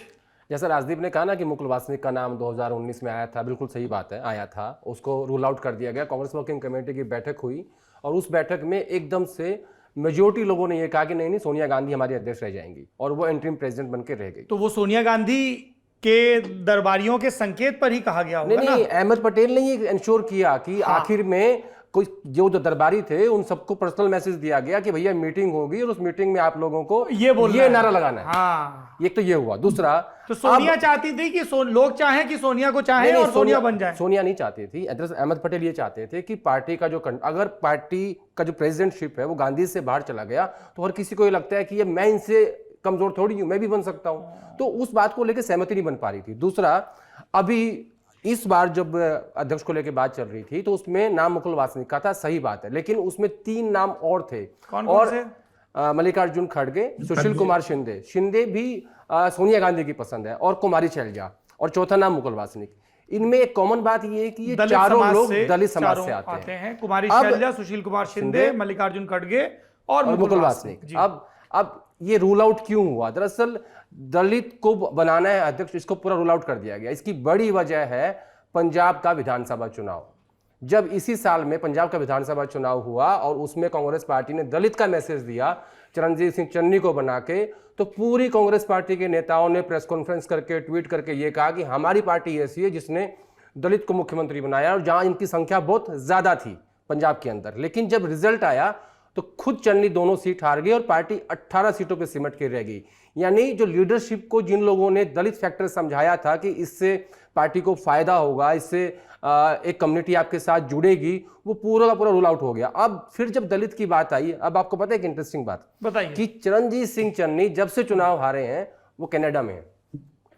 वो कहीं अरे पर्यटन के लिए गए होंगे, नेताओं को भी छुट्टी नहीं, मुझे करेक्ट, मैंने लंदन टॉप पे ये कुछ हफ्तों पहले कहा था। अब एक पंजाब के किसी व्यक्ति ने मुझे फोन करके कहा कि उनको कैंसर हुआ है, वो वहां ऑपरेशन और हेल्थ की वजह से वहीं रहे, ये उनका कहना है। नहीं राजदीप, इसमें ये जो बात है ना ऑपरेशन वाली आपने बात कही, ये कल आई है बात सिस्टम में, यानी मेरे पास भी कई लोगों को फोन आया कि नहीं ऐसा नहीं है। दरअसल इसके पीछे की वजह ये है, इसके पीछे की वजह एक तो ईडी वाला केस और दूसरा मैटर है विजिलेंस की एफआईआर। ये दोनों भी इसके बड़े इशू हैं। अब ये बताया जा रहा है 4 महीने बाद 5 महीने बाद कि उनकी तबीयत ठीक नहीं है। सच्चाई क्या है ये भगवान को ही पता है। हाँ, तो मैं बात कर रहा था कि दावेदारों दलित को कैसे रूल आउट किया गया। यानी जो रणनीतिकार थे जिन्होंने राहुल गांधी को समझाया, खासकर हरीश चौधरी, के राजू, हरीश चौधरी पंजाब के प्रभारी थे, राजस्थान के नेता, पंजाब के प्रभारी, और के राजू जो है वो राहुल गांधी के बहुत नजदीकी हैं। जब ये हमने उस कोठरी में है हाँ, जिनके जब हमने राहुल गांधी के खासम खास लोगों की बात की थी तो छूट गए थे, राजू, बिल्कुल, आपकी रिटायर्ड बात- और वो इम्पोर्टेंटली SC/ST सेल को कंट्रोल करते हैं कांग्रेस के, तो वो खुद एक तरह से दलित उन्होंने किताब भी लिखी है। पार्टी का नया दलित चेहरा बनना चाहते हैं केंद्रीय स्तर पर। नहीं, वो चेहरा नहीं बन पाएंगे, वो चेहरों के पीछे का चेहरा है और उनको लगता है कि वो किंग मेकर हो सकते हैं। दरअसल उनको ये उम्मीद थी आदेश यहाँ खड़े खड़े महत्वाकांक्षाओं पे मट्ठा फेंक देते हैं। नहीं, वो तो किसी की भी हो सकती है, हमारी ही महत्वाकांक्षाएं हैं, वो तो हर व्यक्ति का अधिकार है जी। दरअसल हुआ क्या, 2019 में जब वो ब्यूरोक्रेट थे, वो नौकरी छोड़ के आए, उनको ये लगा कि सरकार 19 में आएगी, राहुल गांधी PM बनेंगे और मैं प्रिंसिपल सेक्रेटरी प्राइम मिनिस्टर बनूंगा। अच्छा। तो उन अरमानों पे, महत्वाकांक्षाओं पे, माफ कीजिएगा, थोड़ा पानी फिर गया, जनता ने फेर दिया, मैं उसमें मेरा कोई योगदान नहीं है जी। तो उसके बाद से वो अच्छा, ये लोग चुनाव बाद में लड़ते हैं, पहले ये तय कर लेते हैं कि पोर्टफोलियो कौन सा मिलेगा और ब्यूरोक्रेट कौन बनेगा। सूट भी सिलवा लेते हैं कहीं, सूट भी सिलवा लेते हैं। तो दलित वाला फैक्टर ऐसे रूल आउट हुआ कि पंजाब में दलित चेहरा देकर जो एक एक्सपेरिमेंट करने की कोशिश की थी, जिन लोगों ने समझाया था, तो जो उनके एंटी लोग थे सिस्टम के अंदर, उन्होंने कहा कि देखिए हमने एक्सपेरिमेंट किया, हमने मुख्यमंत्री दिया, लेकिन जनता ने हमें वोट नहीं दिया, इसलिए हम दलित को राष्ट्रीय अध्यक्ष फिलहाल नहीं बना सकते। आखिरी टिप्पणी राशिद किदवई साहब से चाहूंगा। टिप्पणी ये है राशिद साहब, क्योंकि आप लंबे अरसे बाद लौटे हैं नेता नगरी में, इस यात्रा के रूट और इस यात्रा की पॉलिटिकल मैसेजिंग को लेकर खूब सारी आलोचनाएं हो रही हैं, क्या कहेंगे सर? चुनाव है गुजरात में, चुनाव हिमाचल में है और यात्रा घूम रही है अभी दक्षिण में। जी, देखिए वो उस पे काफी कुछ वाजिब है, लेकिन वो सब सोच समझ के रणनीति तैयार की गई है। वैसे सौरभ, मैं एक बात कहना चाह रहा हूँ आपसे, आज आपका प्रोग्राम बहुत अच्छा और दिलचस्प इस मामले में है क्योंकि अंदर खाने की बातें हुई, कई बड़ी बातें जो पब्लिक डोमेन में नहीं है वो सामने आई, और मुझे लगता है कि एक आपके लिए एक बड़ी मतलब ये उपलब्धि है कि आपने वो तमाम चीजें बाहर निकाली। दरअसल क्या होता है कि कांग्रेस में एक आप 100 फायदे बता सकते हैं कि नेहरू गांधी परिवार का सदस्य होने का, राहुल गांधी होने का, सोनिया गांधी होने के क्या फायदे हैं, तो उसके नुकसान भी है कि तमाम शह मात का खेल होता है और वो सारा ब्लेम जो है वो ईडी के ऊपर आ जाता है। मतलब जनता की नजर में जो बदनामी होती है, जैसे राहुल गांधी को एक तरीके का जो एक नॉन सीरियस प्लेयर बनाया गया, उसमें वो सारी चीजों में कांग्रेसियों का भी बड़ा योगदान है। इतिहास जब लिखा जाता है उसमें भी वही बात होती है। मेरे हवाले से लोग कहते हैं कि अरे सोनिया गांधी ने सीताराम केसरी को चलता कर दिया, ये बात सही है, तथ्यात्मक बात है, लेकिन राजनीतिक सदस्य यहाँ है मौजूद तो बताएंगे कि उस षड्यंत्र में, मतलब केसरी हटाओ मुहिम में तारिक अनवर को छोड़ के तमाम कांग्रेसी शामिल थे, चाहे वो माधव राशिद साहब, राजदीप जी जब बताएंगे तब बताएंगे, आप अभी बता दीजिए। नहीं, मैं ये मेरी पूरी कांग्रेस पार्टी, जितेंद्र प्रसाद, तमाम उसमें शामिल थे। तो इसी तरीके से यात्रा की बात आई है। राशिद साहब, मेरी ये गुजारिश है, आपने अपनी किताब में जिक्र किया, पढ़ने वालों ने कहा कि राशिद साहब को जितना पता था उसका थोड़ा सा ही बताया है, पूरा नहीं बताया। मैं चाहता हूं कि आज इस मौके पर जब हम लोग कांग्रेस के अगले अध्यक्ष के चुनाव की बात कर रहे हैं, तो जो कांग्रेस के पिछले नॉन गांधी नेहरू अध्यक्ष थे सीताराम केसरी, उनके आरोहण और आरोहण से ज्यादा उनके खत्म होने के कार्यकाल की जरा बातें बताई जाएं, क्योंकि वो बड़ा अनप्रेसिडेंटेड था। जिस तरीके से CWC की मीटिंग होती है, जिस तरह से सीताराम केसरी का अपमान होता है, और ये बात भी कांग्रेस की तारीख में दर्ज की जाएगी कि नरसिम्हा राव का शव नहीं आया कांग्रेस मुख्यालय में और सीताराम केसरी को जिस तरीके से रुखसत किया गया, तो वो पूरा था क्या, वो समझा दीजिए। उसी संदर्भ में कह रहा हूं कि जो बात हो रही थी कि अहमद पटेल ने मुकुल वासनिक को खड़ा किया और मुकुल वासनिक को बिठा दिया, तो यही तमाम उठक पटक जो थी वो सोनिया गांधी को नरसिम्हा राव के शव अंदर आने में कोई आपत्ति थी। कांग्रेस के लोगों ने ही, अब वो लोग सब दिवंगत हो गए हैं, अर्जुन सिंह वगैरह, उन्होंने आपत्ति की, उन्होंने कहा इसका ये मैसेज जाएगा, उसका ये मैसेज जाएगा, और सोनिया गांधी को एक तरीके से बाध्य किया। उनको ये नहीं करना चाहिए था, लेकिन उनको बाध्य किया और ये वो नहीं हुआ। इसी तरीके से सीताराम केसरी, आप ये कह रहे हैं कि अर्जुन सिंह की, आप ये कह रहे हैं, सर थोड़ा मुझे क्लैरिटी मिल जाए इसलिए बीच में रोकता हूं, माफ करिएगा, इसको आप हुक्म वो मत समझिएगा कि आपकी सम्मान में गुस्ताखी कर रहा हूं। आप ये कह रहे हैं कि अर्जुन सिंह ने सोनिया गांधी को यह सलाह दी कि यदि PV नरसिम्हा राव, जो एम्स में लंबी बीमारी के बाद उनका निधन हुआ, उनके शव को कांग्रेस के मुख्यालय यानी 24 अकबर रोड पर लाने की इजाजत दी जाएगी तो गलत मैसेज जाएगा। और गलत मैसेज भी क्या, जो कांग्रेस ने बड़ी मेहनत से बाबरी मस्जिद के ध्वंस से अपना पल्ला झाड़ा था, राहुल गांधी ने बयान दिया कि कोई होता तो, हालांकि बयान बाद का था, राजीव गांधी, हाँ सॉरी राहुल गांधी ने, राजीव गांधी ने दिया था। नहीं राजीव गांधी की तो मौत के बाद नहीं, हुआ था। आप- राहुल ने देखिए, ये वही बयान मैं दिया कह था कि हमारे परिवार का कोई होता तो ऐसा नहीं होता। तो क्या वो जो मुस्लिमों के बीच मैसेज ना जाए इसलिए रोका गया था उनके शव को? ये मुस्लिम्स का मामला था, भ्रष्टाचार का मामला था, और फिर मैं कह रहा हूं बोफोर्स का मामला उठाया था। इनके खुद वो जो विद्याचरण शुक्ला जो पार्लियामेंट्री अफेयर्स मिनिस्टर थे, संसद में खड़े होकर उन्होंने कहा कि हम बोफोर्स के कागज मंगा रहे हैं और दूध का दूध पानी साफ हो जाएगा। वो धमकी थी, सौरभ, सोनिया गांधी को धमकी थी, और वो कांग्रेस परिवार के कॉन्टेक्स्ट में वो बड़ी महत्वपूर्ण घटनाएं थी। तो सिर्फ इसको बाबरी या मुसलमानों से नरसिम्हा राव को जोड़ना मेरे ख्याल से अनुचित होगा। मेरे कहने का मतलब यह है कि कांग्रेस में एक बड़े बड़े मतलब हस्तियां हैं और उन्होंने खूब ऊपर नीचे का खेल खेला है। पब्लिक डोमेन में, इतिहास में, ये डिबेट में सिर्फ और सिर्फ उसका जो ब्लेम और श्रेय भी आप कह रहे हैं वो भी सही बात है, वो नेहरू गांधी परिवार के सदस्यों को जाता है, जबकि स्थिति बिल्कुल अलग है। सिपा सालारों के भी नाम लिए जाने चाहिए। सीताराम केसरी के टाइम पे क्या हुआ था किदवई साहब? सीताराम केसरी की रुखसती के वक्त क्या तय हुआ था, कैसे प्लानिंग बनी थी? सीताराम केसरी की रुखसती के लिए कांग्रेस के जितने भी अपर कास्ट के नेता है, जाति समीकरण भी थे, वो सब चाहते थे। नाम बता दीजिए सर, मेरे कई नौजवान दर्शकों को गूगल करना पड़ेगा, नाम बता दीजिए। तमाम, देखिए उसमें कौन बड़े बड़े नेता थे? जितेंद्र प्रसाद थे, अर्जुन सिंह थे, माधवराव सिंधिया थे,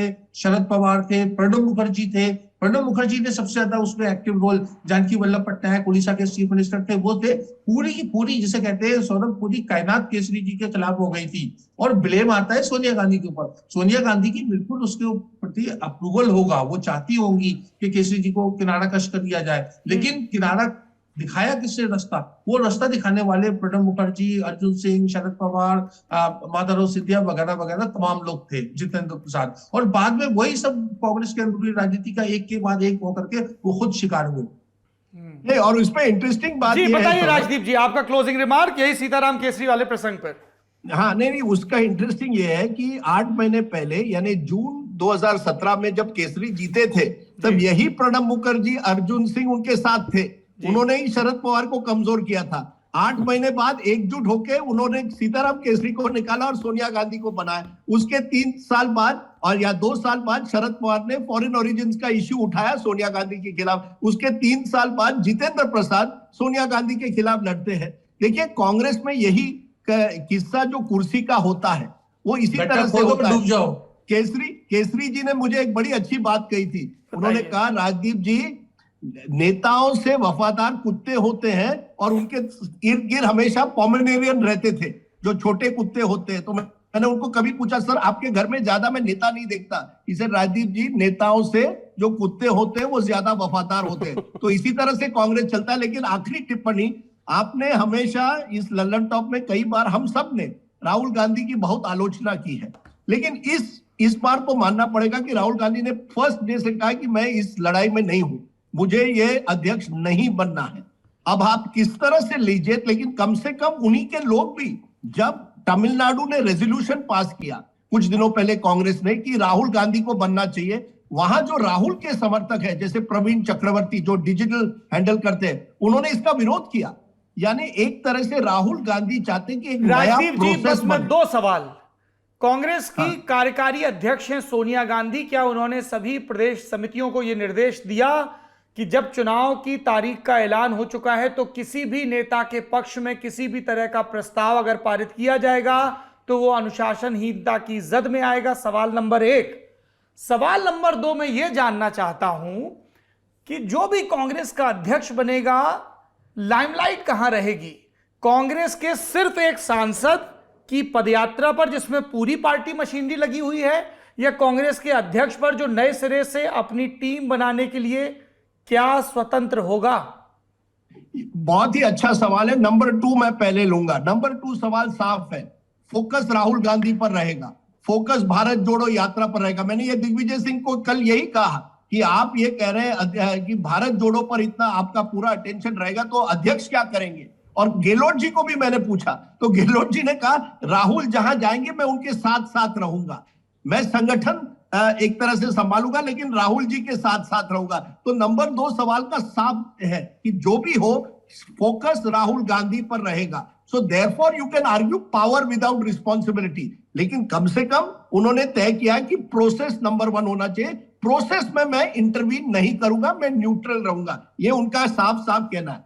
जो पहला सवाल आपने कहा, ये जो रेजोल्यूशंस पास हो रहे हैं, जो मैंने एक उदाहरण दिया प्रवीण चक्रवर्ती का, उन्होंने तमिलनाडु में इसका विरोध किया है। उन्होंने कहा इस तरह के रेजोल्यूशन नहीं होने चाहिए। जो राहुल के नजदीक हैं वो कह रहे हैं हमारे नेता नहीं चाहते कि आप ये चमचागिरी, ये राजदीप जी इसी दिल्ली से संकेत दिए जा रहे हैं कि इस तरह के प्रस्ताव पारित करके भेजिए। सर बिकॉज सर यही तो है ना, कांग्रेस में क्या लड़ाई क्या है, एक ओल्ड ऑर्डर है। जिनको लगता है कि वाहवाही करके, चमचागिरी करके, साइकोफेंसी करके हमारा करियर आगे बढ़ेगा, तो वो करते रहेंगे, उनकी दुनिया नहीं बदलने वाली। दूसरी तरफ राहुल गांधी के कुछ, क्योंकि श्रीनिवास जो है ना यूथ कांग्रेस, वो भी इस तरह के प्रस्ताव के पहला पास करना चाहते थे। उनको डांटा गया, ये जो मुझे कहा गया कि ये सब आप मत करिए, ये गलत है।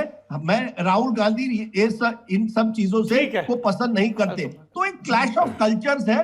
पुराने लोग चमचागिरी में पड़े हुए हैं, नए लोग समझते हैं कि चलिए एक नया कांग्रेस बनेगा। बनेगा नहीं बनेगा ये बात अलग है, लेकिन एक क्लैश ऑफ कल्चर। बहुत धन्यवाद, और मुझे बड़ा अच्छा लगता है। एक चीज बस कहना चाह रहा था मैं, ये राजीव ने जो ये वफादारी की बात जो कर रहे थे, देखिए कुत्ते के संदर्भ में बात नहीं, मैं सिर्फ एक आपके दर्शकों को बताना चाहता हूँ कि जिस दिन सीताराम केसरी का निधन हुआ, उस दिन उनके प्यारे वो जो एक कुतिया थी रुचि, वो भी उसी दिन गुजर गई। ऑलराइट, ठीक है। मैं रेजोल्यूशन की आपने बात की ना, इसमें कहानी क्या हुई, जब शशि थरूर मिलने गए सोनिया गांधी से, शशि थरूर की उससे पहले मीटिंग राहुल गांधी से केरल में हो चुकी थी। उन्होंने कहा कि मैं चुनाव लड़ना चाहता हूं, तो राहुल गांधी ने कहा ठीक है, ओपन प्रोसेस, आप चुनाव लड़िए। सोनिया गांधी ने मिलने के लिए बुलाया और शशि थरूर को कहा कि आप भी, मैं चुनाव लड़ना चाहता हूं, बोला आप लड़िए। तो शशि का सवाल ये था कि मैडम ये जो लोग राहुल गांधी के लिए प्रस्ताव पारित कर रहे हैं, इनका मैं क्या करूंगा, इसका मतलब तो वो बन रहे हैं। तो सोनिया गांधी का कहना था it's a height of stupidity, क्योंकि जो इस इलेक्शन प्रोसेस के चेयरमैन है मधुसूदन मिस्त्री, उन्होंने सारे पीआरओ की मीटिंग बुलाई, यानी पीआरओ जो हर स्टेट में चुनाव कराएगा, और रेजोल्यूशन पास किया। सबको ये कहा कि आप अपने अपने स्टेट में जाइए और एक लाइन का रेजोल्यूशन पास करके लाइए जिसमें ये कहा जाए कि भैया हम ये अधिकार छोड़ते हैं कांग्रेस प्रेसिडेंट के ऊपर। कहा यह गया था, पास क्या हुआ कि राहुल गांधी को बनना चाहिए। शुरुआत कहां से हुई? जयपुर से। जब अशोक गहलोत ने ये किया, उसके बाद बघेल साहब ने ये किया, फिर हुड्डा साहब ने चंडीगढ़ में किया, फिर मध्य प्रदेश में हुआ, तो हर जगह होता गया। लेकिन उत्तर प्रदेश में नहीं हुआ, जहां की प्रियंका गांधी इंचार्ज है, वहां प्रस्ताव आया एक लाइन का कि जो कांग्रेस प्रेसिडेंट चाहेंगे हम वो कर लेंगे। ये इस तरीके से हुआ। और एक और बात आपके दर्शकों के लिए कि राहुल गांधी और अशोक गहलोत को कल रात को दिल्ली आना था। हाँ, अशोक गहलोत 2 दिन से प्रयास कर रहे थे कि भी किसी भी तरीके से मैं वहां जाऊं, उनको लेके आऊं, क्योंकि आज जो है यात्रा का रेस्ट है, ब्रेक डे है, तो और गांधी परिवार के साथ मेरी बैठ के बातचीत हो सके। लेकिन राहुल गांधी ने तो उनको कहा कि मैं यात्रा छोड़ के नहीं जाऊंगा। एक कॉफी शॉप में बैठे, उनसे बात की और रात को अपने स्पेशल विमान से अशोक गहलोत साहब वहां केरल से वापस आ गए। तो क्योंकि इसके पीछे जयराम रमेश और दिग्विजय सिंह का आइडिया था कि अगर आप यात्रा छोड़ के जाएंगे तो उसका खराब मैसेज जाएगा, जो बात करनी है आप केरल में कर लीजिए। मैसेज ये जाएगा कि देखो देखो राहुल अशोक को सपोर्ट करने के लिए दिल्ली तक आ गए हैं। आप तीनों मेहमानों ने बहुत इसमें ये भी था कि कुछ यात्री जो थे, जो राहुल के साथ जो यात्री हैं, उनमें से कुछ गए राहुल गांधी से मिलने और उनको लगा कि वो राहुल गांधी पर प्रिवेल करेंगे कि आप ही बनिए अध्यक्ष। राहुल गांधी ने फिर उनको कहा कि देखिए इन सब चीजों से, अगर यात्रा पे अगर आपको रहना है तो इन सब चीजों से मुझसे बात मत करिए। देखिए आपको राहुल गांधी के कई कमियां हम लिस्ट कर सकते हैं, लेकिन ऐसा लगता है एक बार उन्होंने एक मन बना लिया, वो बना लेते, वो गलत हो सही हो बात अलग है। तो उन्होंने एक मन बना लिया कि मैं अध्यक्ष बनना ही नहीं चाहता हूं। अब ये कांग्रेसियों को कुछ हजम ही नहीं होता है, क्योंकि उनका तो कल्चर रहा है वो है, कोई आदमी नहीं बनना चाहता है, जबरदस्ती पीछे पड़े हैं, आगे पीछे की हम कहानियां सुनाते रहेंगे। आप तीनों मेहमानों ने इतनी रोचक और समझबूझ से भरी टिप्पणियां की, जिससे हमारे दर्शक समृद्ध हुए। बहुत बहुत धन्यवाद आप तीनों का। अब बात हिमाचल की। भारतीय जनता पार्टी के राष्ट्रीय अध्यक्ष जगत प्रकाश नड्डा का होम स्टेट, देश के सूचना और प्रसारण मंत्री अनुराग ठाकुर का होम स्टेट, वो स्टेट जहां कांग्रेस खूब उम्मीदें पाले है, वो स्टेट जहां पर कहा जा रहा है कि ओल्ड पेंशन स्कीम एक बड़ा मुद्दा होगा, क्योंकि जनसंख्या के अनुपात में सरकारी कर्मचारियों की सबसे ज्यादा संख्या वहीं पर है। वो स्टेट जहां 1985 से रवायत चली जा रही है सत्ता की, बदलाव की, रोटी के पलटने की, कांग्रेस भाजपा ये सिलसिला चल रहा है। वो स्टेट जहां पर जब कई कद्दावर नेता बीजेपी की बड़ी जीत के बावजूद खेत रहे, जिसमें पूर्व मुख्यमंत्री प्रेम कुमार धूमल हारे सुजानपुर से अपने ही चेले राजेंद्र राणा से, जिसमें उनके समधी भी हारे जोगिंदरनगर की सीट से, और भी पार्टी के प्रदेश अध्यक्ष सत्ती हारे, और उसके बाद मंडी के नेता जयराम ठाकुर के सर पर मुख्यमंत्री का ताज सजा, जबकि कयास लग रहे थे जेपी नड्डा के शपथ ग्रहण के। तो बहुत सारी कहानियां हैं जिनका शुभारंभ होता है 2017 से और जिनका पड़ाव अब 2022 पर आ गया है, क्योंकि कुछ ही सप्ताह में हिमाचल प्रदेश के चुनावी कार्यक्रम का ऐलान कर दिया जाएगा, ऐसी संभावना है। तो हमें लगा कि आज ठहर कर हिमाचल प्रदेश, वहां की राजनीति पर विस्तार से बात की जाए कि कांग्रेस ने ये जो त्रिमूर्ति का फॉर्मूला दिया है, नेता प्रतिपक्ष मुकेश अग्निहोत्री, प्रदेश अध्यक्ष और मंडी की सांसद प्रतिभा सिंह और कैंपेन कमेटी के मुखिया सुखविंदर सुक्खू, इनकी रणनीति क्या है, प्रभारी राजीव शुक्ला की रणनीति क्या है, आनंद शर्मा क्यों खफा होकर चले आए, वीरभद्र सिंह की लेगेसी क्या है, और बीजेपी के खेमे में क्या तैयारी है, क्या फिर से पूरी तरह नरेंद्र मोदी की लोकप्रियता के आसरे हैं। जल्द ही एक बड़ी रैली होने वाली है सीएम के होम डिस्ट्रिक्ट मंडी में, और उसके बाद भी संभावना है कि वो हाइड्रो प्रोजेक्ट्स जैसे एक दो प्रोजेक्ट के उद्घाटन के लिए चुनाव के ऐलान से पहले हिमाचल आ सकते हैं, या सोशल वेलफेयर स्कीम्स के भरोसे हैं, या फिर जो सेब उत्पादकों की नाराजगी है क्योंकि यहां जीएसटी बढ़ा दिया गया था और फिर राज्य ने अपने ढंग से उन्हें रियायतें देने की कोशिश की, या फिर स्वास्थ्य को लेकर प्रदेश स्तर पर जो कई योजनाएं शुरू हुई जिसमें पूरी तरह से बेड रिडन लोगों को चाहे सहायता देने की बात हो, या हेल्थ कवर को और बढ़ाने की बात हो, या फिर पेंशन को लेकर जो अलग अलग स्लॉट हैं उन सब की बात हो, उनके भरोसे हैं या अपनी पार्टी के संगठन के भरोसे हैं।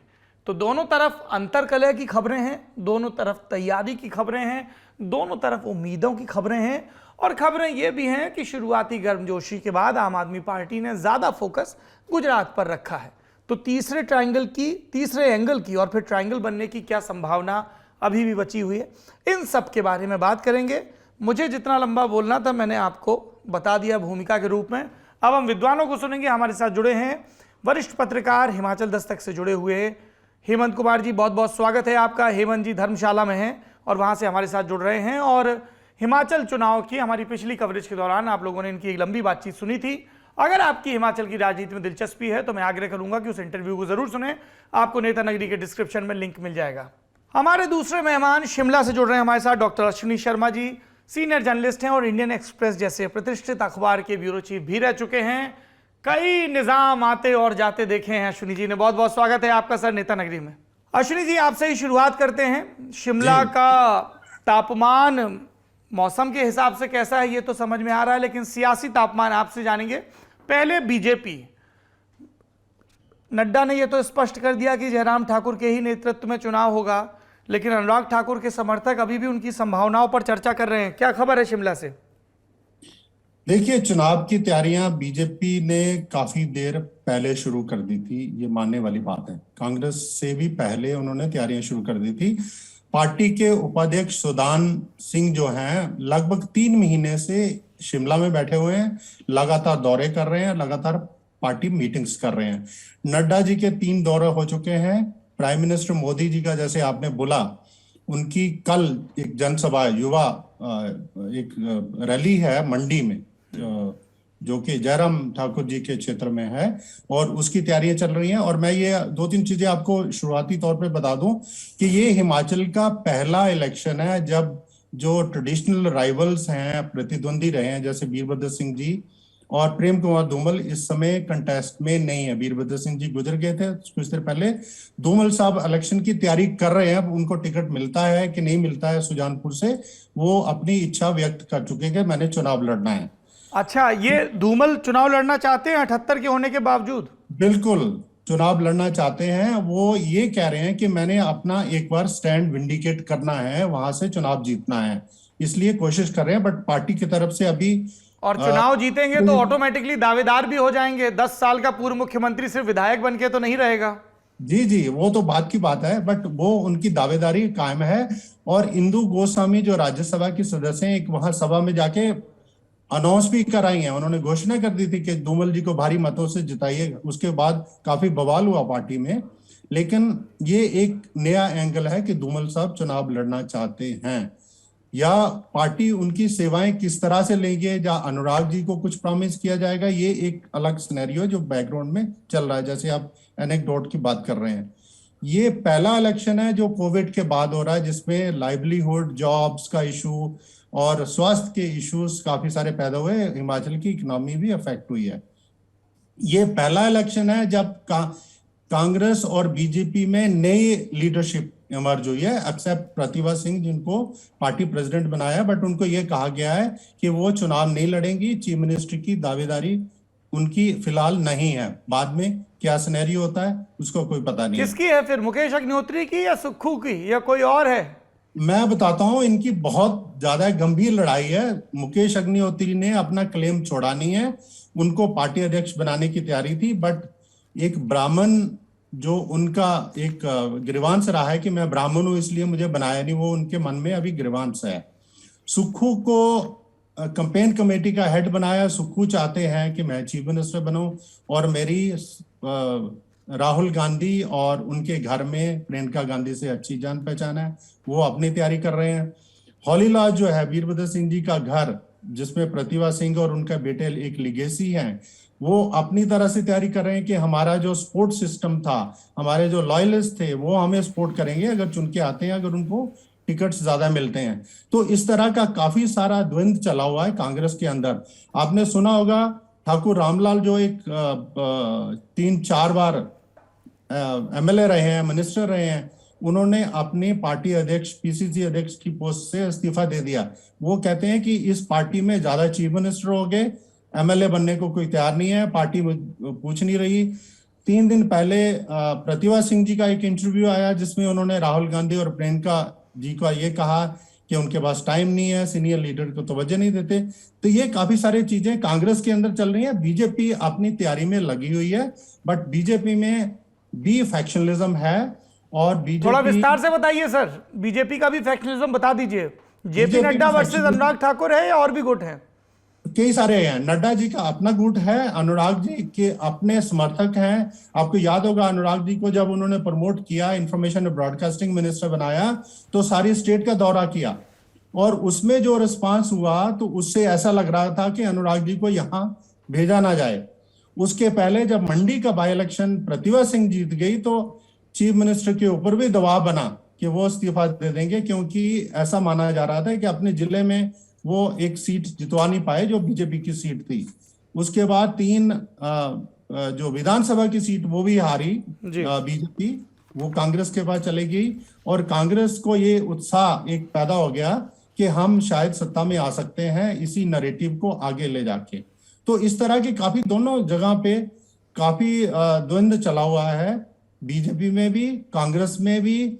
और यहाँ हिमाचल की पिक्चर जैसे आप कह रहे हैं कि गर्म तो हो रही है, बट अभी तक कोई क्लैरिटी नहीं है। एंटी इनकम्बेंसी जरूर होगी, और उसको किस तरह से कांग्रेस पार्टी इनकैश करेगी। और जैसे मैंने बोला कि यहाँ पे उस समय जैसे वीरभद्र सिंह जी को माना जाता था, हार के बाद भी 5 साल के बाद उनके ऊपर करप्शन के एलिगेशन होते हुए भी सत्ता में आए थे। तो इस समय कौन है जो इतना बड़ा नेता है कि बीजेपी को टक्कर देगा और वापस कांग्रेस को सत्ता में लाएगा, ये देखने की बात है। हेमंत जी, मेरा सवाल आपसे ये है कि जयराम ठाकुर की सरकार के 5 साल पूरे हो रहे हैं। सबसे पहले इस सरकार की उपलब्धियों और कमजोरियों के बारे में बताइए, फिर आगे की बात करते हैं। उपलब्धियां और कमजोरी, देखिए उसमें क्या है कि 2 साल तो कोरोना खा गया पूरे, जो एक सभी के उसमें रहा है सारा, तो उसकी फेहरिस्त कुछ और तरह की हो जाएगी। लेकिन मेरा इसमें एक ये कहना है कि जो हिमाचल प्रदेश है, यहाँ की जो सियासत है वो यहाँ की सड़कों की तरह है। जैसे सड़क की पहाड़ी होती है ना, यहाँ ढलान आ जाएगी, एकदम उतराई है, एकदम खाइयां हैं बहुत सारी, और एकदम तीखे मोड़ है। आपको सिग्नलों का बड़ा ध्यान रखना पड़ता है यहाँ पे कि स्पीड ब्रेकर है, सिग्नल कहाँ है, उनका ध्यान नहीं रखा तो आपका एक्सीडेंट होना तय है। जब हम देखते हैं, जो पहले अश्विनी जी ने भी कही है बात, और आपने भी कही थी कि बीजेपी के प्रेसिडेंट यहाँ से है, जो राष्ट्रीय जो अध्यक्ष है, और मोदी जी का खुद का यहाँ से रिलेशन है, हिमाचल प्रदेश में यहाँ के प्रभारी रहे हैं, और जितना वो यहाँ की सियासत को समझते हैं, यहाँ की भौगोलिक स्थितियों को समझते हैं, लोगों को व्यक्तिगत तौर पे भी जानते हैं सारे। और केंद्र में सरकार है, यहाँ भी सरकार है, तो जिसका एक फायदा बीजेपी को जितना ज्यादा होना चाहिए था वो एकदम से होता दिखा नहीं पिछले कुछ टाइम से। खास तौर पे देखिए नवंबर में जो पहला जो जबरदस्त झटका लगा बीजेपी के लिए वो था कि मंडी लोकसभा का इलेक्शन, जो बाई इलेक्शन मंडी पे हुए थे, और चीफ मिनिस्टर की साहब की अपनी कंस्टिट्यूंसी भी है, वो हार जाती है, 3 उपचुनाव और हार जाते हैं। तो सियासी तौर पे ये बड़ा खतरनाक एक सिग्नल था, बड़ा एक जो अलार्मिंग एक सिचुएशन थी बीजेपी के लिए कि हम इसको चुनावी साल मानते। जब 1 साल रहता है चुनाव का, तो चुनावी साल में 4 सीटें हार जाना एक बहुत बड़ी एक अलार्म था बीजेपी के लिए। एक ऐसा सिग्नल था कि उसमें ध्यान रखा जाना चाहिए था कि कहाँ पे ड्राइविंग में मसला हो गया है सारा। उसमें निश्चित तौर पे बीजेपी ने पिछले 6-7 महीने में काफी चीजें ठीक करने की कोशिश की है। जैसा अश्विन जी ने बताया था कि बीजेपी इलेक्शन मोड पे काफी एकदम बाद, जो मैं कहूंगा कि नवंबर के जैसे ही एकदम कहा कि अब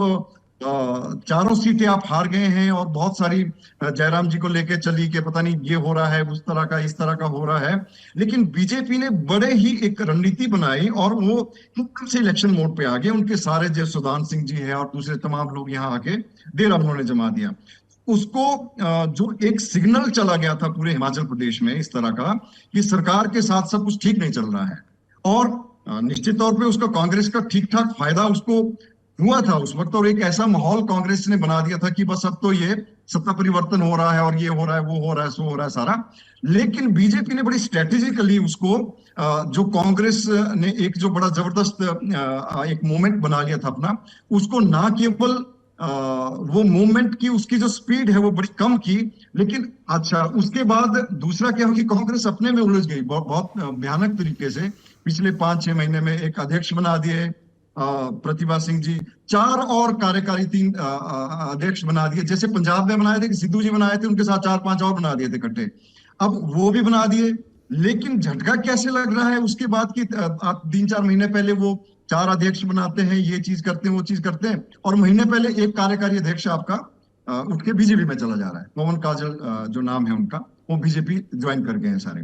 तो ऐसे कुछ चीजें, नालागढ़ से एक और एमएलए कांग्रेस पार्टी से बीजेपी में शामिल हुए थे, 2 एमएलए तो महीने भर पहले बीजेपी में शामिल हुए हैं। फिर जो आजाद 2 लोग लड़े थे इलेक्शन, एक होशियार सिंह जी और एक मिस्टर राणा, वो दोनों भी बीजेपी में शामिल हो गए। तो बीजेपी ने कोशिश की है कि अपना कुनबा कुछ और तरह से हम स्ट्रेंथन करें। ये अलग बात है कि इन चारों जगह पे मसला तो बीजेपी के लिए खड़ा हो गया है। जैसे आपने कही कि अनुराग जी की ससुराल गुलाब सिंह ठाकुर, अब गुलाब सिंह ठाकुर की कंस्टिट्यूंसी में गुलाब सिंह जी बड़े एक्टिव है, ठीक ठाक तरीके से एक्टिव है, लेकिन वहां पे राणा जो है, जो आपने भी एक बार, मुझे ध्यान है कि आपने उनके ऊपर एक कार्यक्रम किया था, राणा इंडिपेंडेंट जीते थे और वो बीजेपी में आ गए हैं। तो इन 4 कंस्टिट्यूंसी में बीजेपी के लिए प्रॉब्लम तो है। अच्छा, जो मूल क्वेश्चन आपका था कि जयराम जी का किस तरह का क्या ये रही सारी, तो उसमें पॉलिटिकली नो डाउट पिछले 5-6 महीने में बीजेपी ने ठीक ठाक अपने को मजबूत करने की कोशिश की है। उसमें मैं ये जानना चाह रहा हूं कि टिकट वितरण को लेकर बड़ी हलचलें हैं। कहा जा रहा है कि अनुराग ठाकुर ने पार्टी आलाकमान से कहा है कि मैं सिर्फ हमीरपुर तक सीमित नहीं रहना चाहता हूं, आसपास के भी और कई ज़िलों की जिम्मेदारी दी जाए, वहां टिकट वितरण में सुनी जाए। फिर दूसरी बात कही गई कि जेपी नड्डा और अनुराग ठाकुर को निर्देश दिया गया कि ज़्यादा से ज़्यादा युवा और नए चेहरों को मौका दिया जाए, और हर ज़िले में जो 1-1, 2-2 ऐसे मठाधीश बैठे हुए हैं जो साल दर साल जीतते हैं, हारते हैं, पर उनका या उनके परिवार का टिकट पर वर्चस्व रहता है, उसको भी चेक किया जाए, सर्वे के आधार पर टिकट दिए जाएं, संगठन को प्रमुखता पर रखा जाए। ये सब बातें हो रही हैं। सर, मुझे नहीं लगता कि इसमें बीजेपी का एक अपना सिस्टम है कि कोई नेता आके बोलेगा कि मुझे आप ये कर दो और मेरे लिए ये कर दो। ऐसी स्थिति में आज की डेट में मुझे तो नहीं लगता बीजेपी में कोई ऐसे नेता है अभी कि जो ये बोले कि नहीं मुझे तो ये नहीं मत करो, मुझे ये कर दो, या मैं ये करना चाह रहा हूँ सारा। बीजेपी का एक अपना सिस्टम है, लेकिन जितना मैं समझ पाया हूँ यहाँ पे एंटी इनकम्बेंसी फैक्टर हर सरकार के खिलाफ होता है, यहां भी है। एक तो ये मानने वाली बात होती है। एक होता है एज ए होल, जिसको हम कहते हैं भी सरकार के खिलाफ एंटी इनकम्बेंसी फैक्टर है। एक दूसरा एंटी इनकम्बेंसी फैक्टर रहता है जो कि सत्तासीन पार्टी के जो एमएलए या मंत्री रहते हैं उनकी अपनी कंस्टिट्यूंसी में रहता है। तो ये दो तरह के फैक्टर हो जाते हैं। बीजेपी का जो सर्वे है मेरे हिसाब से वो इस तरह का है कि एंटी इनकम्बेंसी फैक्टर वहां असेंबली सेगमेंट में जाके, विधानसभा हल्के में जाके किस आदमी के खिलाफ कितना ज्यादा है। तो इस तरह की एक कवायद चली हुई है कि बहुत सारे टिकट बीजेपी काटने जा रही है ताकि ये जो एंटी इनकम्बेंसी फैक्टर दोनों तरफ का है, सरकार के लिहाज से भी और लोकल के हिसाब से भी, उसको न्यूट्रलाइज किया जाए। मुझे लगता है कि एक बढ़िया रणनीति हो सकती है ये कि अब नए फेस बहुत सारे दो और दोनों तरह का जो एंटी इनकम्बेंसी फैक्टर है उसको न्यूट्रलाइज करो। एक दूसरा उस तरह का मुझे नहीं लगता, क्योंकि मैं पहले भी कहता रहता हूं कि वो इलेक्शन के दौरान ना जिसको हम कहते हैं चंडू खाने की खबरें बहुत आती है। कोई ये कर देता है कि बस अनुराग, कई बार बीच में ऐसा लगता है अनुराग ठाकुर तो कल आके शायद चीफ मिनिस्टर की कुर्सी पे बैठ रहे हैं, इस तरह का माहौल बना देते हैं। बन रहा है आजकल, सोशल मीडिया का जमाना है और चीजें हैं। लेकिन जितना मेरी बातें होती है बीजेपी के नेताओं से, यार जितना इसका सिस्टम है एक पार्टी का, मुझे नहीं लगता कि इस तरह का कोई बड़ी चीजें होने जा रही है। एक और तीसरा जो अश्विनी जी ने भी कहा कि धूमल जी चुनाव लड़ना चाह रहे। धूमल जी पिछले 6-7 महीने से सक्रिय हो रहे हैं, लेकिन उसको एक नेता जो बीजेपी के, उन्होंने बयान भी दिया कि धूमल जी को जिताएं और ये करे वो करे सारा, लेकिन बीजेपी में उसको बड़ा सीरियसली लिया गया है। मुझे नहीं पता अभी कि क्या एग्जैक्टली होने जा रहा है कि दो चीजें, एक परिवारवाद, एक उम्र का तकाजा, दो, और तीसरी जो एंटी इनकम्बेंसी फैक्टर, चाहे वो मंत्री है चाहे वो विधायक है बीजेपी का, तो उसका एक सेट सर्वे कर रहे हैं और जो सुनने में आ रहा है कि बड़े कई विधायकों और इवन मंत्रियों के टिकट भी बीजेपी काटने जा रही है। अश्विनी जी जी, बीजेपी की इस अंतर कथा पर कुछ जोड़ेंगे? और चूंकि आप शिमला में हैं तो ओपीएस कितना बड़ा मुद्दा है, उसको लेकर सरकार की चिंता बहुत बढ़ी हुई है। बिल्कुल, ओपीएस एक मुद्दा बन चुका है और कांग्रेस और पहली बार जो पार्टी हिमाचल प्रदेश में दस्तक दे रही है वो आप पार्टी है, क्योंकि उनकी बहुत अच्छी मेजॉरिटी से पंजाब में गवर्नमेंट बनी है। दोनों पार्टियां ओपीएस के मुद्दे पे आई थिंक नंबर 1 पे रख रही हैं। कांग्रेस ने पिछले दिनों भूपेश बघेल, जो इनके इलेक्शन इंचार्ज हैं, छत्तीसगढ़ के मुख्यमंत्री है, उन्होंने आके 10 गारंटियां हिमाचल प्रदेश को दी हैं और नंबर 1 पे ओपीएस है। और उन्होंने ये कहा कि अगर मेरी सरकार और राजस्थान की सरकार इस पे फैसला ले सकती है तो हिमाचल प्रदेश में भी हम इसको लागू करेंगे। जब उनसे सवाल किया गया कि इसमें तो बहुत सारी लाइबिलिटी है, हिमाचल प्रदेश का अपना जो कर्जा है 70,000 करोड़ से ज्यादा हो चुका था, कैसे करेंगे, तो उन्होंने कहा कि हम इसका रास्ता निकालेंगे। उन्होंने क्लियर तो नहीं कहा। तो ये बात, ये फैक्ट है, क्योंकि हिमाचल प्रदेश जहां ऑलमोस्ट हर घर से एक कर्मचारी आता है और उनकी अपनी रिश्तेदारियां हैं और एम्प्लॉइज, बहुत बड़ी लॉबी एक रही है हिमाचल प्रदेश में जिन्होंने सत्ता परिवर्तन में भी अपना कंट्रीब्यूट किया है। एक बार जब शांता कुमार जी की सरकार थी जिन्होंने नो वर्क नो पे की पॉलिसी लागू करी थी और एम्प्लॉइज उनके बहुत खिलाफ थे। वीरभद्र सिंह जी ने उन एम्प्लॉइज को काफी कुछ प्रॉमिस किया, जो डिसमिस थे कर्मचारी नेता उनको बहाल करने का भी फैसला किया। तो उन कर्मचारियों ने बीजेपी के खिलाफ काम किया और बीजेपी को बहुत नुकसान हुआ उस इलेक्शंस में। हालांकि वो एक फैसला जो था नो वर्क नो पे का, शांता जी का बहुत अच्छा फैसला था एक डिसिप्लिन लाने के लिए सर्विसेज में, क्योंकि हिमाचल प्रदेश में कर्मचारियों की तरफ से एक नारकी जैसी पैदा हो चुकी थी और सरकार डर डर के उनसे कदम लेती थी और उसका नतीजा ये हुआ कि अगले 10-15 साल तक कोई बड़ी मूवमेंट हिमाचल प्रदेश में नहीं खड़ी हुई। अब ओपीएस को लेके ये जो पे कमीशन है इसके एरियर्स को लेके कितना हमें एरियर्स लेने हैं, किस तरह के स्लैब्स होने हैं, रडार किस तरह का रखना है, उसको लेके कर्मचारी लामबंद हैं और सरकार के खिलाफ धरना प्रदर्शन भी कर रहे हैं और एक मूवमेंट उन्होंने क्रिएट तो करी है। अब इसका इलेक्शन में किस तरह से असर पड़ता है, क्योंकि बीजेपी जो है जैसे रिवाज बदलने की बात कर रही है कि जो हर 5 साल के बाद, जैसे आप कह रहे हैं कि रोटी इधर की उधर उल्टी कर दी और सरकार बदल गई, तो बीजेपी इस बार यूपी, गोवा मणिपुर और उत्तराखंड का एग्जाम्पल देते हुए ये कह रहे हैं कि इस समय हमारे पास नेतृत्व जो है प्रधानमंत्री नरेंद्र मोदी का, उसकी वजह से हम रिवाज बदलेंगे। हालांकि कांग्रेस ने भी एक स्लोगन नया दे दिया है कि सरकार बदलो, हालात बदलो। तो दोनों तरफ से कशमकश चल रही है और कांग्रेस इसको बहुत अच्छे तरह से बनाने की कोशिश कर रही है, कर्मचारियों को अपने साथ लगा के, ताकि इसी मुद्दे पे अगर एंटी इनकम्बेंसी कहीं ना कहीं काम नहीं करेगी, जैसे यूपी में हुआ कि जो बेनिफिशियरी एक सेक्शन है, हिमाचल प्रदेश में भी सरकार ये कह रही है कि सेंट्रल गवर्नमेंट की जो स्कीम्स हैं, जिस तरह से हमने इंप्लीमेंट करी है किसी और स्टेट में नहीं करी है। हमने कोविड वैक्सीनेशन का प्रोग्राम नंबर 1 स्टेट हो गया, हमने बड़े अच्छे से चलाया यहाँ पे। तो ये ऐसी बातें बीजेपी अपने चुनाव प्रचार में करेगी और ये कोशिश करेगी कि कर्मचारियों का जो मुद्दा है वो पीछे चला जाए। बाकी जो ये हमने वेलफेयर स्कीम्स हैं, इनिशिएटिव्स हैं सेंट्रल गवर्नमेंट की तरफ से, अब बल्क ड्रग पार्क भी मिल गया है, प्रधानमंत्री ने कुछ स्कीम्स पहले भी लॉन्च करी हैं, हो सकता अभी आके कोई अनाउंसमेंट फिर से कर दें। हालांकि प्रधानमंत्री के बारे में चीफ मिनिस्टर साहब खुद कह रहे हैं कि वो आके पब्लिक मीटिंग में कोई अनाउंसमेंट नहीं करते, जो उन्होंने करना होता तो वहां से दिल्ली से होता है, वो नोटिफिकेशन हमारे पास आ जाती है। तो इस तरह से ये सारा नैरेटिव बिल्डअप हो रहा है।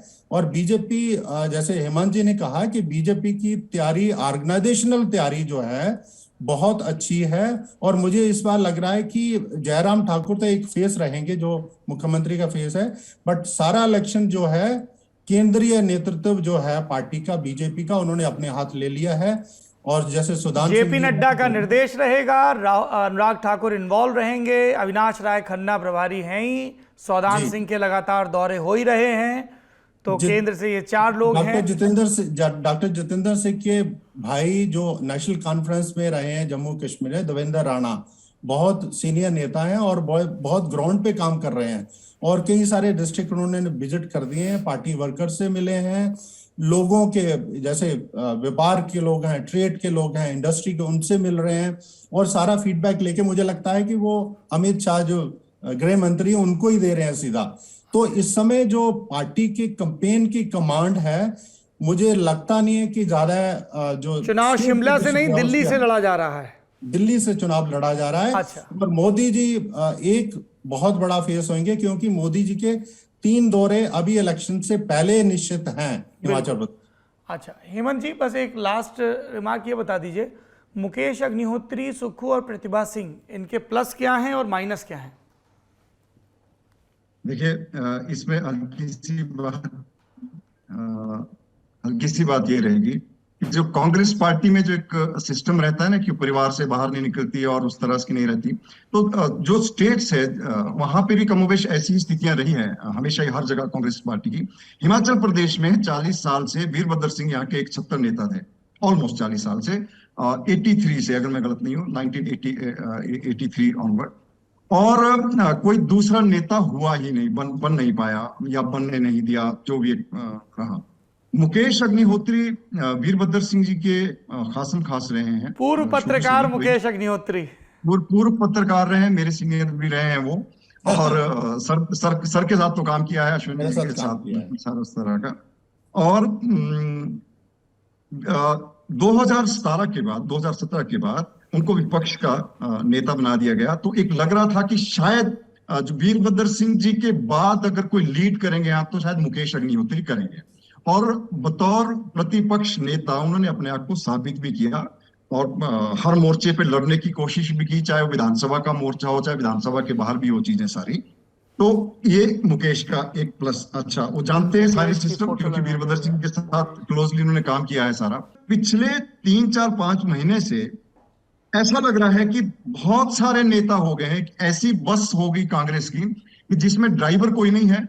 बहुत सारे लोग ड्राइवर बनना चाह रहे हैं, चाहे वो सुक्खू हैं, मुकेश जी तो हैं ही कायम, जो अश्विनी जी ने पहले भी कहा कि वो बिल्कुल अपनी जगह पे कायम है, लेकिन सुक्खू भी हो गए हैं, प्रतिभा सिंह जी तो है ही हैं सारे।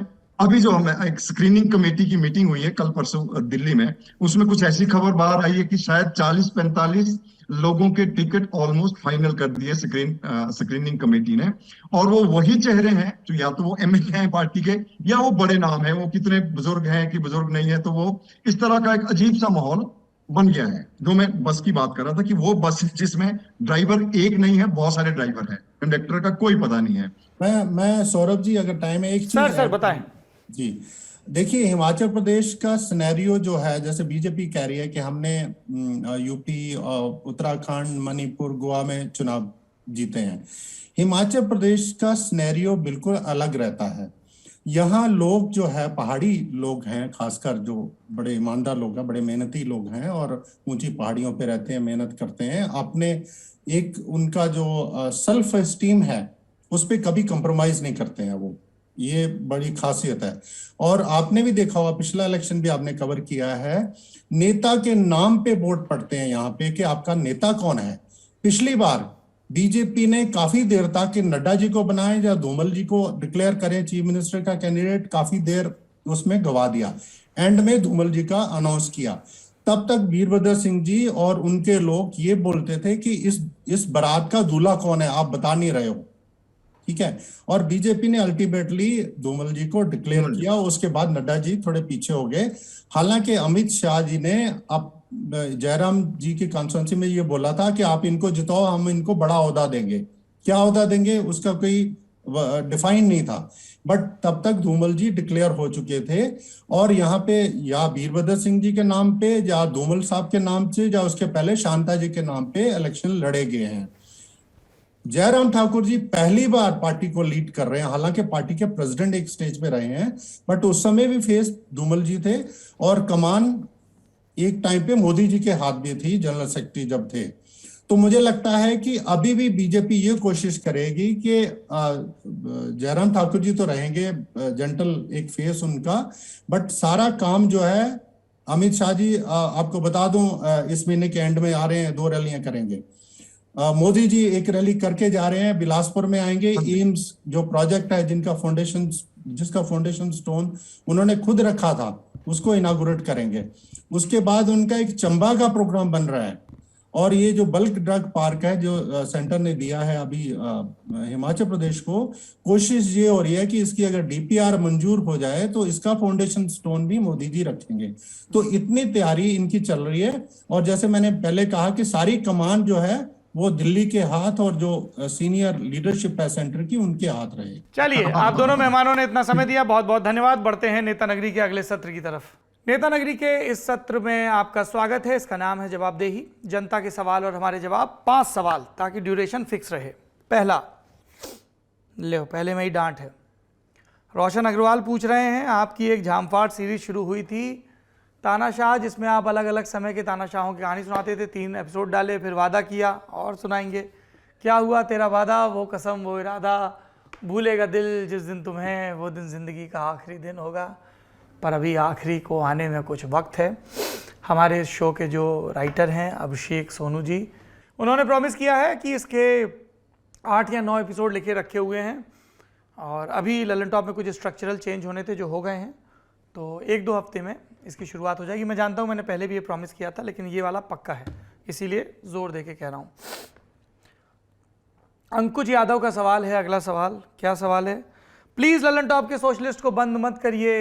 रेगुलर व्यूअर्स के दिल से जुड़ा हुआ शो है, रोज़ इसका इंतज़ार करते हैं ताकि सोशल मीडिया की अपडेट्स मिलती रहे। मैं इसे बहुत पसंद करता हूँ, मैं भी पसंद करता हूँ। ये हमको समझ में नहीं आता, जब इन सारे शोज़ को इतने सारे लोग प्यार करते हैं तो इसके व्यूज़ क्यों इतने गिर गए थे। खैर, ऑन अ सीरियस नोट, हमें लगा कि आपको सोशल मीडिया की खबरों के लिए रात तक इंतज़ार ना करना पड़े, दिन भर सोशल मीडिया की जो अहम खबरें हैं वो आप तक पहुंचती रहें। इसलिए इसके स्वरूप में थोड़ा सा बदलाव किया गया है। सोशल मीडिया की खबरें मिलती रहेंगी, सोशल लिस्ट अपने नए अवतार में आपके सामने प्रकट होता रहेगा। अंकुश जी, तीसरा सवाल शुभम मालवी का ये सवाल है, हिमाचल प्रदेश कब आ रहे हैं? मीडिया ज़्यादातर बड़े राज्यों, बड़े शहरों को कवर करता है, छोटे शहरों तक मीडिया को पहुंचने में इतना वक्त क्यों लगता है? ललन टॉप पे ये इल्ज़ाम सही नहीं है। हमने 2017 में यूपी का चुनाव कवर करने के बाद जो अगला चुनाव कवर किया था वो हिमाचल प्रदेश का था, और बहुत विस्तार से कवर किया था, सारे ज़िले, 2 टीमें तब तो हमारी टीमें भी बहुत छोटी हुआ करती थी। आज भी देखिए, हमने हिमाचल प्रदेश की राजनीति पर चर्चा की है। जल्दी हम हिमाचल प्रदेश के जो तमाम बड़े नेता हैं, मुख्यमंत्री समेत, उनका इंटरव्यू भी करेंगे और चुनावी कवरेज भी करेंगे। और मुख्यमंत्री सीरीज़ में हमने हिमाचल प्रदेश के मुख्यमंत्रियों के बारे में विस्तार से बताया था। अब एक मुख्यमंत्री और हो गए हैं उसमें, जयराम ठाकुर, उनकी कहानी भी आपको जल्द नजर आएगी। अगर आप हिमाचल प्रदेश के पिछले मुख्यमंत्रियों के पॉलिटिकल किस्से देखना चाहते हैं तो कमेंट बॉक्स में दिए लिंक पर जरूर क्लिक करें, प्लेलिस्ट खुल जाएगी। अगला सवाल उदय मठ का, नेता नगरी की टीम को कर्नाटक से अभिवादन, शो के लिए एक स्टैंडर्ड टाइम सेट करिए, 3 घंटे होता है, कभी कभी 1 घंटे का होता है, निजी तौर पर आपको लगता है कि विस्तार से बात हो। अब इसको इसके लिए देखने के लिए जूरी जो है वो बटी हुई है। कई लोग कहते हैं कि ये 3.25 घंटे का हो गया, कई लोग कम का कहते हैं। इसलिए अब ये तय हुआ है कि ये जो शो है वो 90 मिनट का एक स्टैंडर्ड टाइम रहेगा, 1.5 घंटे का। उससे 5-10 मिनट ऊपर नीचे हो सकता है, बस उससे कम ज़्यादा नहीं होगा। ये इसलिए ताकि ज़्यादा से ज़्यादा दर्शक देखें और हम कोशिश करेंगे कि इतने ही समय में गागर में सागर भरने का प्रयास हो। आखिरी सवाल इसरारुल हक का है, बहुत सारे राज्यों के लिए मुख्यमंत्री, अरे बाप रे आज तगादा हो रहा है, बहुत सारे राज्यों के लिए सीएम सीरीज पेंडिंग है। 2020-21 में बहुत सारे राज्यों में चुनाव हो गए, सीरीज नहीं हुई, इस कमी को पूरा करने की कोशिश करें इसरारुल साहब, इस कमी को पूरा किया जाएगा। उत्तर प्रदेश के सभी मुख्यमंत्रियों के पॉलिटिकल किस्से लिखे हुए हैं। अब इसको भी जैसा मैंने अभी तानाशाह के लिए कहा, कोशिश ये है कि 2 हफ्ते बाद से हर वीकेंड पर आपको नेता नगरी मिले, आपको guest in the news room मिले, आपको एक पॉलिटिकल किस्सा मिले और आपको तानाशाह का एक एपिसोड मिले, और उसके बाद जो भी हम स्पेशल सीरीज़ लॉन्च करें उसका एक एपिसोड मिले, और आपके जो प्रिय छोटा खली हैं आशीष जी, उनका भी एक वीकेंड स्पेशल शो आए। तो इस तरह की तैयारियां हैं हमारी जो आपको जल्द ही सामने दिखेंगी। 2 हफ्ते का समय बस, और उसके बाद चीज़ें व्यवस्थित हो जाएंगी। चलिए बढ़ते हैं नेता नगरी के आखिरी सत्र की तरफ, जिसका नाम है फुर्सत की सलाह। फुर्सत की सलाह में सबसे पहले 2 टीवी सीरियल। पहला टीवी सीरियल है जिसमें कुछ लोग हैं जो बूढ़े ही नहीं होते हैं, कुछ लोग हैं जो ऐसे देवदूत की तरह कहीं घुसने वाले होते हैं, नदी में तैरते रहते हैं, कुछ लोग हैं जो गुंडा बदमाश टाइप के हैं और सूरज की रोशनी से बहुत डरते हैं। LOTR वाले फ़ैन हमारी बात समझ गए होंगे, हम वो रिंग वाला सीरियल देख रहे हैं। फ्राइडे को नया एपिसोड आता है, बहुत मौज आ रही है, 4 एपिसोड निपटा दिए हैं। दूसरा जो सीरियल है वो जॉन स्नो और बाकी सब जो ड्रैगन के दीवाने हैं उनके लिए है। बताया जा रहा है कि टारगेरियन लड़की की लड़ाई कहाँ तक पहुँची, ब्याह शादी तक मामला पहुँच गया है। इसको ज़्यादा स्पॉइलर न माने वो लोग जो कह रहे हैं कि पूरा सीज़न आ जाएगा तब देखेंगे।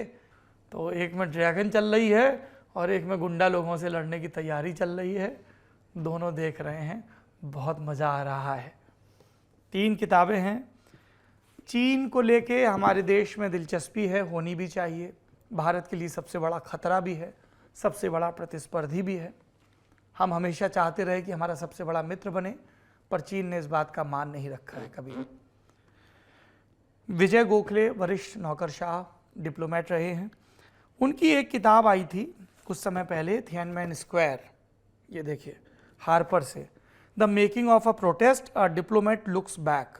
और अब उनकी किताब आई है आफ्टर थिएनमेन, है ना, द राइज ऑफ चाइना। इन दोनों किताबों को आप ज़रूर पढ़िए। चीन पर बहुत सारी किताबें लिखी जा रही हैं, ये 2 किताबें आपको एक अच्छा पर्सपेक्टिव देंगी, और इनको मैं इसलिए भी रेकमेंड करूँगा क्योंकि एक तो डिप्लोमेट्स को चीज़ें ज़्यादा विहंगम दृष्टि दिखती है, ऊपर से भी दिखती हैं चीज़ें, अंदर खाने भी दिखती हैं, और किताबों का आकार, चूँकि आप में से कई लोग कहते हैं यार बहुत मोटी किताबें पढ़ नहीं पाते हैं, तो उस दृष्टि से भी ये किताबें मैं रेकमेंड करूँगा।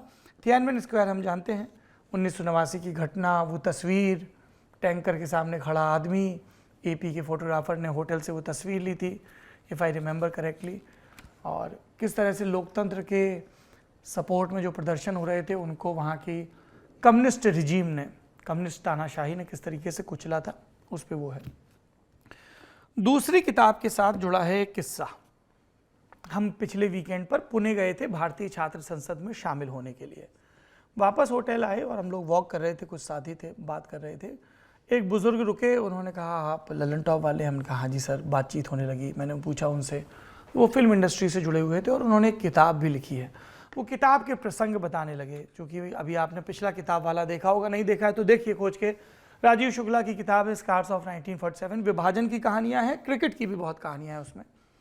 तो उन सब का जिक्र होने लगा, तो मुझे इन सज्जन ने बताया कि इन्होंने किताब लिखी है। कई जो विभाजन की त्रासदी भोगने वाले लोग हैं उनसे बात करके चलन ये हो गया था, बदला लेने की भावना ऐसी और क्रूरता ऐसी कि दूसरे धर्म की स्त्रियों को बंधक बनाया जाता था और उनके स्तनों पर गोदना करवा दिया जाता था अपने धर्म के वाक्यों का।